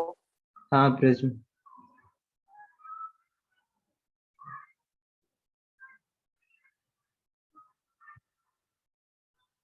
Done sir.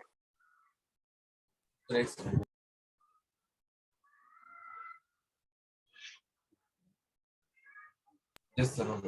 ओके, नेक्स्ट देखो, सिलिका ग्लास।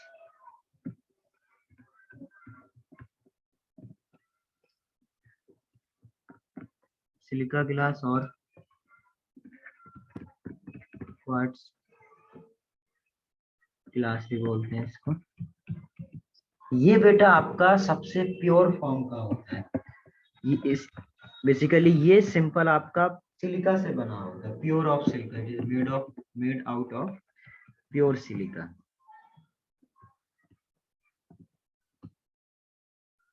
और ये बेटा आपका ब्रेक नहीं होता है, ठीक है। यदि आप इसकी रिएक्शन हॉट वाटर से करा दो, मतलब रेड हॉट कंडीशन में करा दो, तभी भी क्या होता है बेटा, ये आपका ब्रेक नहीं होता है, ठीक है। It does not break sir ये स्कल्पटिंग के लिए यूज होता है ना? हाँ देखो, यूजेस तो बेटा बहुत सारे जगह हो सकता है, ठीक है। और ऐसा नहीं है कि बहुत ज्यादा, मतलब सिर्फ इसी को हम लोग क्या बोलेंगे, इतने जितना मैं लिखा रहा हूँ इतने काइंड ऑफ ग्लास पॉसिबल है, ठीक है। इसके और भी हो सकते हैं, थोड़ा बहुत कॉम्पोजिशन चेंज करके बहुत सारे ग्लास बना सकते हैं, ठीक है। तो ये जो मैं अभी लिखा रहा हूँ, ये काइंड ऑफ ये ग्लास है। अब इसमें एग्जैक्ट ऐसे नहीं होते हैं जो हम लोग यूज करते हैं, उसमें कुछ ना कुछ थोड़ा बहुत वो कॉम्पोजिशन यूज के हिसाब से चेंज भी करते हैं। हाँ sir. Does not break even in red hot condition.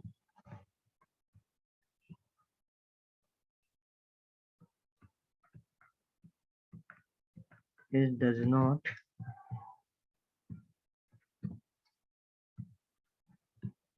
not melt at temperature above 1000 degree centigrade.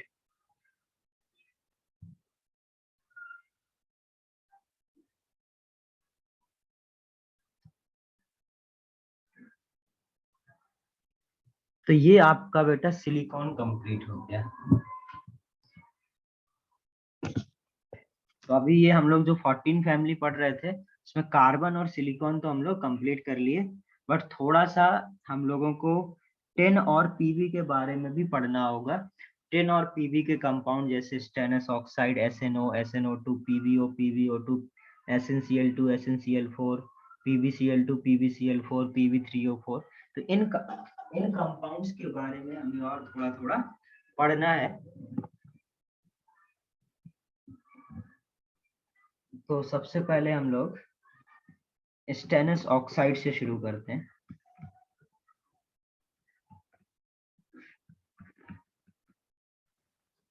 Sir lead oxide ना? नहीं, स्टेनस ऑक्साइड, SNO। टिन के कंपाउंड्स पढ़ेंगे ना। ये जो आपका हाँ बेटा सर। हाँ स्टेनस ऑक्साइड है, ये आपका ग्रे इन कलर होता है। तो मैं एक ही पूछा, एसएन टिन रहता है या तो फिर पीवी टिन रहता है क्या, मतलब? एसिन को ही बेटा टिन, पीवी होता है ना टिन? एसिन को ही हाँ? टिन बोलते हैं। पीवी लेड होता है ना? हाँ पीवी। हाँ सर, कंफ्यूज हो गया क्या टिन है क्या। सर पीवी लेड होता है ना? हाँ हाँ, पीवी लेड होता है यार। कहे शिवजी सुने पार्वती, तो एसिन सुने, पीवी पार्वती, तो वो टिन और लेड होते हैं। हाँ सर। अब जरा देखो, आपको क्या करना है। अब हम लोग ये जो आपका SNO होता है बेटा, वो ग्रे कलर का होता है, और वाटर इनसॉल्युबल होता है। एक मिनट।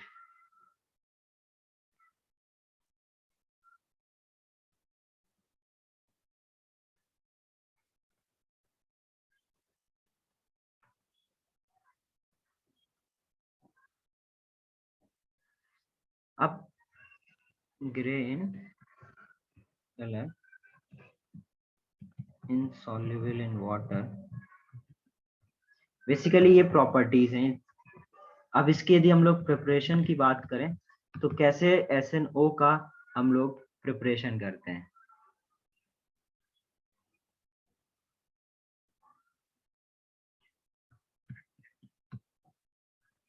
तो आपको क्या करना होगा, यदि SNO बनाना है, तो आप बेटा एसिन नाइट्रेट ले लो। एसिड नाइट्रेट को हीट करो, क्या होगा, एसिड नाइट्रेट आपका डिकम्पोज होगा किसमें, SNO प्लस NO2, इसमें कन्वर्ट होगा SNO प्लस NO2 में। तो इस यदि आप बेटा नाइट्रेट ले लो एसिन का, या आप एसिन का कार्बोनेट ले लो, SnCO3, इसको आप यदि हीट करो तो क्या मिलेगा, SNO प्लस CO2। या आप एसिन का क्या ले लो, ऑक्सिलेट ले लो, इसको भी हीट करोगे तो क्या मिलेगा, SNO plus CO plus CO2। तो इन तरीकों से आप क्या कर सकते हो, SNO का प्रिपरेशन कर सकते हो। तो बेटा यदि आपको मैंने ये आपको सिखाया होगा category A, category B, category C, 3 type के मेटल होते हैं। कैटेगरी सी में हाँ हापा मेटल, कैटेगरी हाँ ए सर। में आपका सोडियम, पोटेशियम, रुबिडियम और सीजियम होता है, और कैटेगरी सी में आपके रेस्ट ऑल जस्ट ऑल रहते हैं। Except category A and category. तो अब मैं बताना क्या चाह रहा आपको, ये जो category A, category B, category C सिखाया था मैंने, इस कैटेगरी जो बी के, ये क्या है, कैटेगरी बी का मेटल है। तो कैटेगरी बी का यदि बेटा कोई भी मेटल हो, ठीक है, कैटेगरी बी का कोई भी मेटल हो, उसकी उसका यदि नाइट्रेट हो, सल्फेट हो, कार्बोनेट हो, ऑक्सिलेट हो, सबको हीट करने पर हमें क्या मिलता है, ऑक्साइड मिलता है। इसलिए मैंने क्या किया, उस नाइट्रेट का भी ले लिया, कार्बोनेट का भी ले लिया, ऑक्सिलेट का भी ले लिया, इन सबको मैंने इन the absence of air, in absence of air heat किया सब में, और क्या मिला मेरे को, सभी का ऑक्साइड फॉर्म हो गया। तो ये तरीके हैं जिससे हम लोग क्या कर सकते हैं, एसिड ऑक्साइड बना सकते हैं। एक और तरीका है, हम लोग क्या कर सकते हैं, चलो इतना लिखो फिर फोर्थ लिखा रहा हूँ।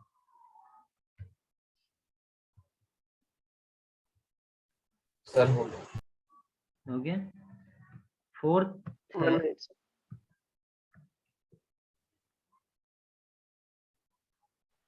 Done sir. फोर्थ है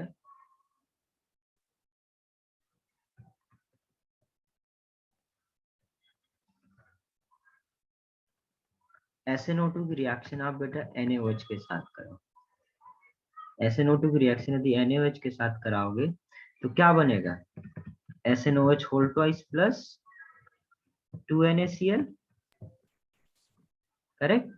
और SnOH होल ट्वाइस की रिएक्शन यदि बेटा इसको आप हीट कर दो, heated in the absence of air, तो क्या होगा, ये SnO प्लस H2O में ब्रेक हो जाता है। तो इस तरीके से भी आप क्या कर सकते हो, SnO का प्रिपरेशन कर सकते हो। और एक तरीका है, तो SnCl2 की रिएक्शन यदि Na2CO3 के साथ कराया जाए तो भी क्या होगा, हीट यदि करा जाए बेटा, हीट इन एटमॉस्फेयर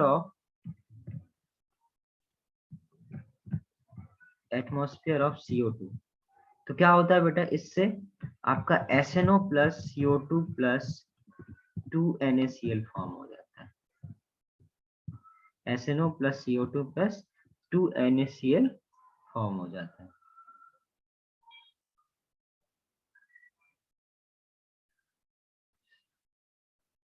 तो ये तरीके हैं जिससे हम लोग क्या कर सकते हैं बेटा,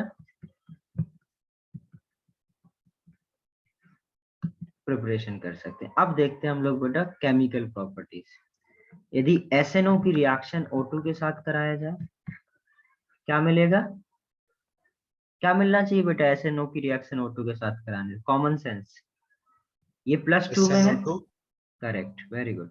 SNO है +2 में है, O2 के साथ रिएक्शन कराओगे क्या होगा, ऑक्सीडेशन होगा, और क्या फॉर्म करेगा, SnO2+4। और आपको पता है बेटा Sn+4 ज्यादा स्टेबल होता है किससे, Sn+2 से। सिर्फ बेटा Pb है जो सब लास्ट एलिमेंट है, उसी का +2 क्या होता है, ज्यादा स्टेबल होता है +4 से, बाकी सभी का क्या होता है Sn। तो ये +2 से बेटा क्या आपने ज्यादा स्टेबल फॉर्म में जाना चाहेगा, और ऑक्सीजन के साथ रिएक्शन कराओगे तो ये आराम से किसमें चला जाएगा, +2 में। इसको बैलेंस कर दोगे तो क्या हो जाएगा, ये आपका 2SNO + O2 will form 2SNO2। Second reaction की बात करी जाए यदि, तो SNO की रिएक्शन यदि 2HCl के साथ कराया जाए, बोलो बेटा, कोशिश करो, बताओ क्या बनना चाहिए। SNO की रिएक्शन यदि HCl के साथ करेंगे तो क्या मिलेगा, SnCl2 SnCl2 plus H2O। Very good. कोशिश करो सब लोग कर पाओगे अपने से। SNO प्लस H2SO4 क्या मिलेगा? SnSO4 plus, SnSO4 plus H2O। Correct, very good. ये बेटा Sn जो है वो एक एम्फोटेरिक ऑक्साइड है, याद है ना एम्फोटेरिक ऑक्साइड, जनाबे अली ने गाए बेकार सर। तो हाँ पंजाबी सर। सॉन्ग। तो ये आपका एम्फोटेरिक ऑक्साइड है, तो एसिड के साथ भी रिएक्ट कर रहा है और बेस के साथ भी रिएक्ट करेगा। यदि SNO की रिएक्शन NaOH के साथ कराया जाए तो क्या मिलेगा? मैंने आपको बताया था एम्फोटेरिक सर ऑक्साइड। एसिड जैसे रिएक्ट करेगा और फिर बाद में एम्फोटेरिक को सॉल्ट मिलेगा। हाँ, तो क्या मिलेगा? Sir SnNA2OH। बेटा SN2Na plus। Na2 तो सबसे पहले बोलना होता है ना, इलेक्ट्रोपॉजिटिव तो ज्यादा है ये। हाँ आपको Sn+2 का चाहिए, +2 वाला सॉल्ट बनाना है, Sn+2 में था, तो Na2SNO2 हो जाएगा सिंपल +2 के लिए। हाँ सर। बस, तो कॉन्सेप्ट याद रहेंगे तो आप आराम से लिख पाओगे।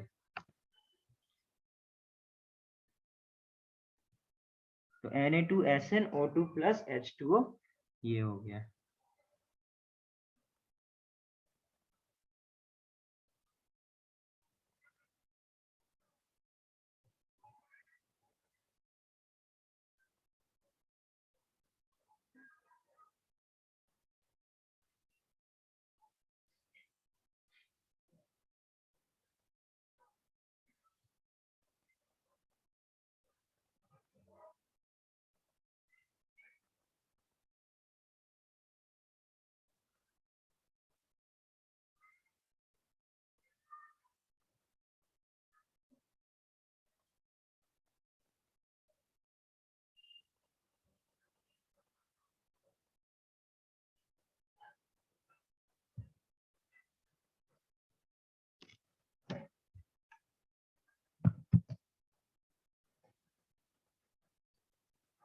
डन। 2 minute sir. yes।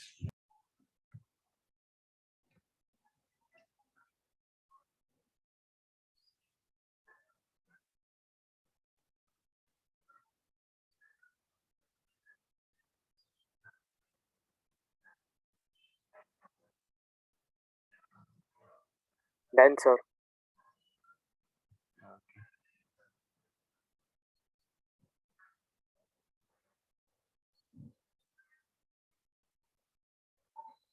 और क्या है, एक और रिएक्शन देखते हैं। Na2SNO2 बना था अभी, यदि बेटा इसकी रिएक्शन O2 के साथ कराएं तो किस में जाएगा? अभी बेटा ये +2 का सॉल्ट है, ऑक्सीडाइज होके किसका बन सकता है? +4 का बन +4 का। सकता है। +4 का क्या बनेगा? Na2SnO3। सर ये 5th नंबर डालेंगे। हाँ,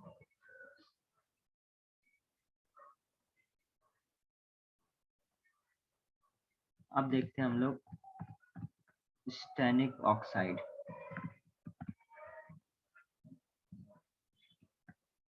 SNO2, तो जैसे वो मैंने क्या बताया था, ग्रे इन कलर बताया था बेटा, ये आपका व्हाइट पाउडर होता है, और ये भी क्या होता है बेटा, इनसॉल्युबल इन वाटर।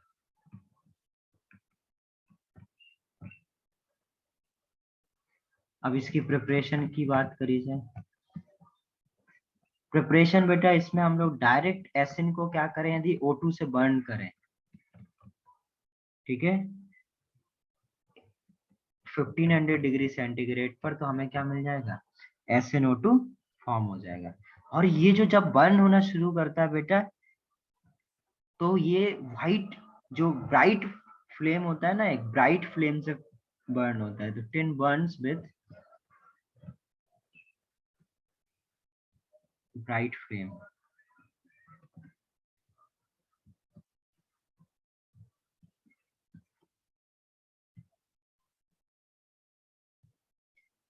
तो सेकंड क्या हो जाएगा, वाई हीटिंग एसिन with hot concentrated HNO3, by heating acid with hot concentrated HNO3। अब यदि एसिन की रिएक्शन 4HNO3 के साथ कराया जाए तो क्या होगा? एसिन है। अब इसकी रिएक्शन यदि बेटा हॉट कॉन्सेंट्रेटेड HNO3 के साथ कराया जाए तो सबसे पहले बेटा H2SnO3 फॉर्म होता है और 4NO2 प्लस H2O। फिर क्या होता है, जब हम लोग H2SnO3 को हीट करते हैं तब जाके हमें क्या मिलता है? SnO2 plus SnO2 plus H2। जो वेपर फॉर्म में निकलता है क्योंकि बहुत ज्यादा हीट देनी पड़ती है।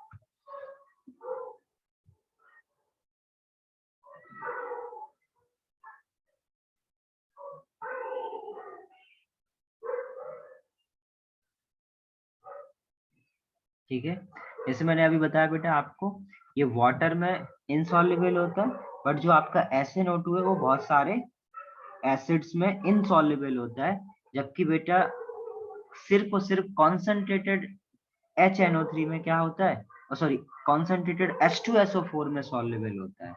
तो ये नेक्स्ट पॉइंट, ये तो हो गया प्रिपरेशन। ठीक है, प्रिपरेशन में एक तरीका और है, थर्ड, ये लिख लिया इतना? नहीं नहीं सर। सर। लिखो लिखो।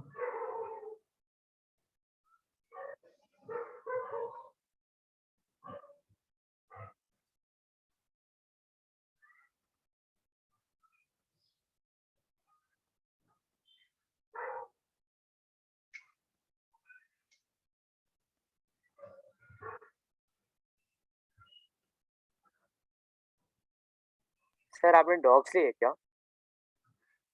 क्या? सर आपके बैकग्राउंड में ना ये डॉग्स का बार्किंग सुनाई दे रहा। नहीं, वो नीचे होंगे बिल्डिंग के।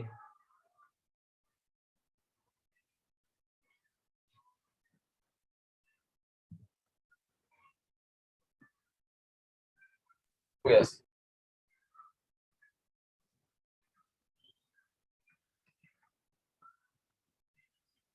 अब जो SnO2 है, SnO2 is soluble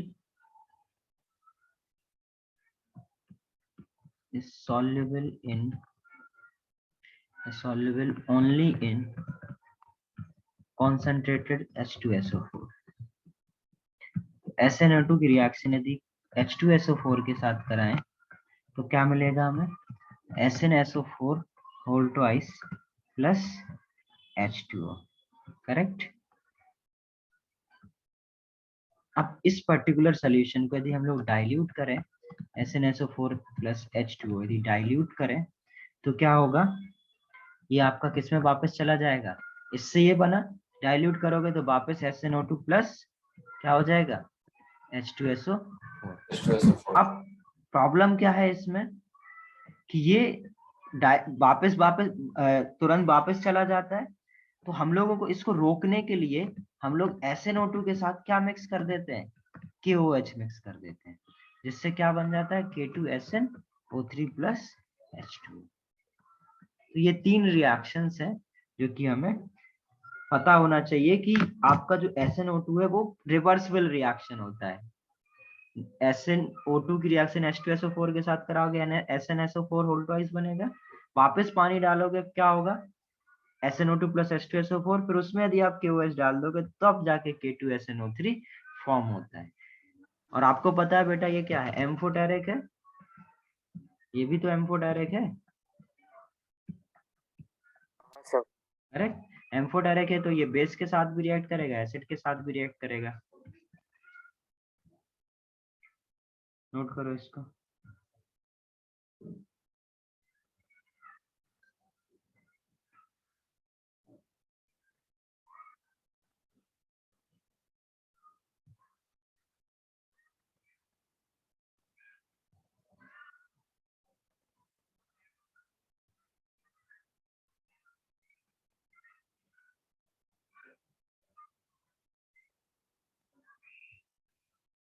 done sir.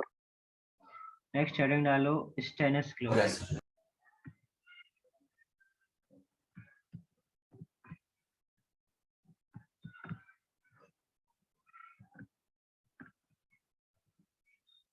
Stannous chloride SnCl2, ये क्या होता है? ये बेटा आपका व्हाइट क्रिस्टलाइन सॉलिड होता है।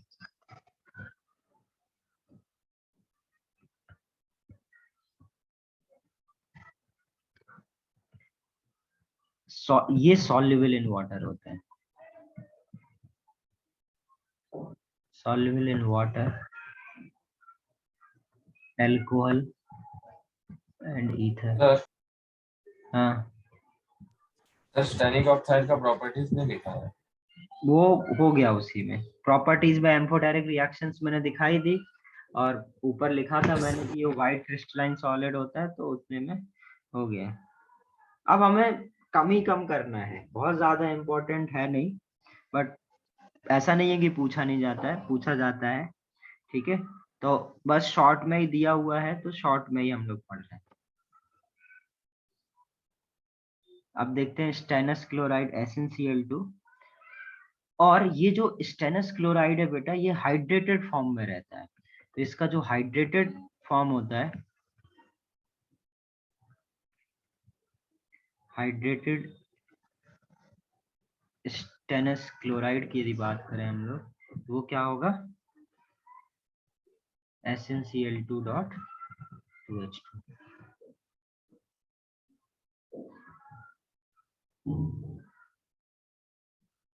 अब हमें प्रिपरेशन देखना है। तो पहला प्रिपरेशन में Sn की रिएक्शन यदि 2HCl के साथ कराया जाए, तो ये क्या बनाएगा? SnCl2 plus H2, yes correct. तो इस तरीके से क्या होगा बेटा, ये आपका SnCl2 फॉर्म हो जाएगा, करेक्ट। बट ये एक्चुअली में बेटा सॉल्यूशन ऑब्टेन्ड होता है, ठीक है। जब Sn की रिएक्शन आप हॉट कॉन्सेंट्रेटेड से कराते हैं, तो हमें एक सॉल्यूशन ऑब्टेन्ड होता है, और उस सॉल्यूशन का हम लोग क्या कर लेते हैं? क्रिस्टलाइजेशन कर लेते हैं, जिससे हमें क्या फॉर्म होता है? Stannous, hydrated stannous chloride form होता है, ठीक है। तो यहाँ मैं क्या लिख रहा हूँ? Sn is reacted with hot concentrated HCl, and the solution obtained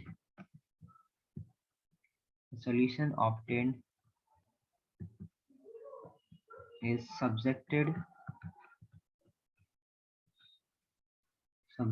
to crystallization.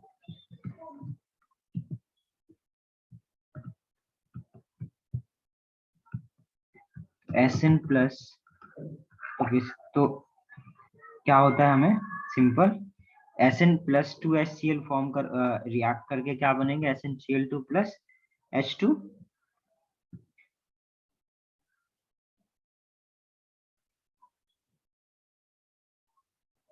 तो हम लोग क्या बोल सकते हैं इधर?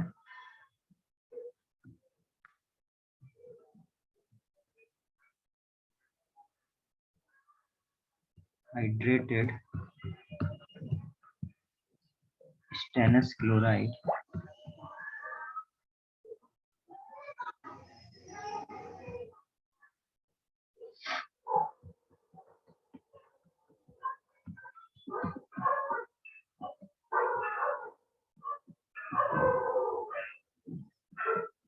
SnCl2.2H2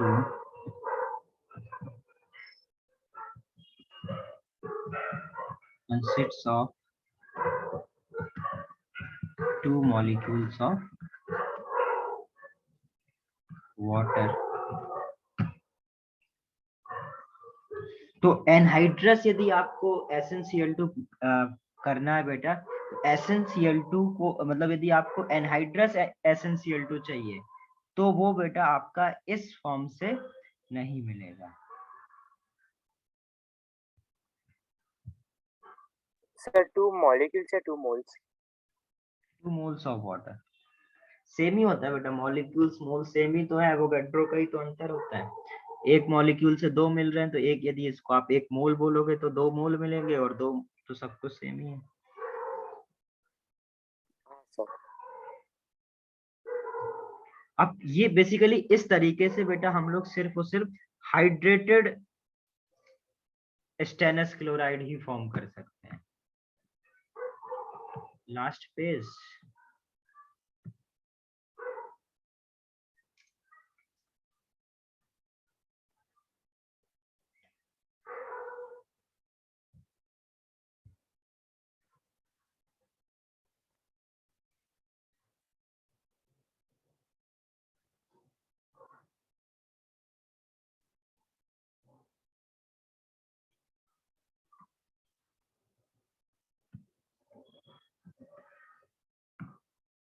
ये हो गया।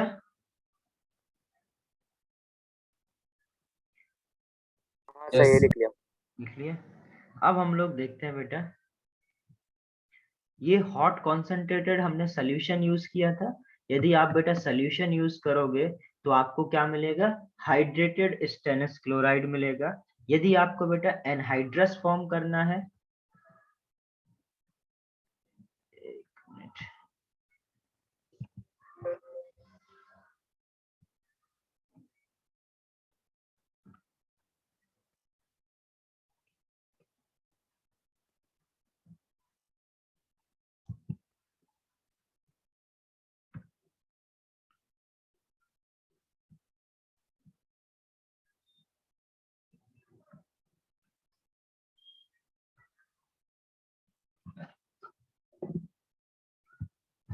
बेसिकली हमें क्या करना है, यदि एनहाइड्रस SnCl2 चाहिए तो हम लोग क्या करेंगे बेटा, HCl गैस के साथ रिएक्शन कराएंगे। ठीक है, यदि ड्राई HCl के साथ यदि हम रिएक्शन करा देंगे तो क्या होगा, हमें क्या मिल जाएगा, स्टेनस क्लोराइड मिल जाएगा। तो सेकंड तरीका है फॉर एनहाइड्रस क्लोराइड, जब हम लोग क्या करेंगे, एसएन की रिएक्शन 2HCl गैस के साथ कराएं, ड्राई फॉर्म के साथ कराएं, तो हमें SnCl2 प्लस H2 फॉर्म होता है। तो हम लोग इधर क्या बोल सकते हैं, ये आपको एनहाइड्रस, यहाँ पे हमने ड्राई HCl यूज करा है, और इधर पे हमें एनहाइड्रस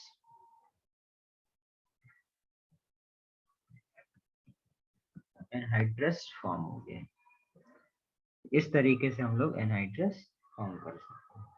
अभी दिन के हम लोग प्रॉपर्टीज की बात करें तो एनहाइड्रस और हाइड्रेटेड ऐसे पूछा जाता है बेटा कि एनहाइड्रेट और हाइड्रस सॉरी एनहाइड्रस और हाइड्रेटेड बनाने किस तरीके से बनाएंगे, तो हमें ये अलग अलग तरीके से बनाना पड़ेगा। है सेम ही, एक में ड्राई HCl यूज कर रहे हैं, एक में सॉल्यूशन यूज कर रहे हैं। प्रॉपर्टीज तो क्या होगा, यदि SnCl2 की रिएक्शन 2NaOH के साथ कराया जाए तो आप लोग बता पाओगे जल्दी से क्या मिलेगा, SnOH whole twice, SnCOH2 plus SnOH5 NaC. पहले यही मिलेगा, SnOH whole twice plus NaCl 2NaCl। Yes, sir. Okay, then क्या होगा, SnOH होल ट्वाइस की रिएक्शन यदि 2NaOH, या तो बेटा इसकी रिएक्शन आप सीधे लिख देते ना कोई इधर एक्सिस में, तो जो आप बना रहे थे वो बना सकते थे। अब ये हाइड्रोक्साइड है, फिर NaOH के साथ कराओ तो क्या मिलेगा, Na2SnO2। Clear? Yes sir. Yes, sir. और ये अभी जब बेस के साथ रिएक्शन कराओगे तो ये एज अ एसिड एक्ट कर रहा है। ठीक है, और ये जो बेटा यदि आप SnCl2 की रिएक्शन H2O के साथ कराओ तो ये जो SnOH होल ट्वाइस मिलता है, मतलब ये जो Sn है ये बेटा व्हाइट कलर का प्रेसिपिटेट होता है प्लस 2HCl। अभी मैं आपको सिखाऊंगा, बहुत सारे ऐसे ऑक्साइड होंगे जो व्हाइट होते हैं, तो ये भी क्या होता है आपका व्हाइट कलर का प्रेसिपिटेट होता है। यानी ये जो SnCl2 है बेटा, ये +2 में होता है, इसकी कोशिश क्या रहेगी, +4 में जाने की, मतलब इसको हमेशा इसको ऑक्सीडाइज होना होगा। इसको यदि ऑक्सीडाइज होना होगा तो ये दूसरे को क्या करेगा, रिड्यूस करेगा। दूसरे को क्या करेगा, रिड्यूस करेगा ना। रिड्यूस करेगा। तो हम लोग क्या बोल सकते हैं, SnCl2 act as a reducing agent. Suppose आप HgCl2 की रिएक्शन SnCl2 के साथ कराओ तो क्या मिलेगा, Hg2Cl2 प्लस SnCl4। देख सकते हो कि ये खुद तो क्या हो गया बेटा, ऑक्सीडाइज हो गया, इसको क्या कर दिया, रिड्यूस कर दिया। यही होना था। तो ये यदि आपको रिएक्शन नहीं भी आती होगी तब भी आप क्या कर सकते हो, लिख सकते थे, क्योंकि एक का रिडक्शन होगा तो दूसरे का क्या होगा बेटा, ऑक्सीडेशन होगा। ऑक्सीडेशन। तो इस तरीके से आप ये बता सकते हो। तो यहाँ तक लिख लो, इसके आगे हम लोग नेक्स्ट क्लास में डिस्कस करेंगे। इसका हो जाए वो लीक कर सकता है।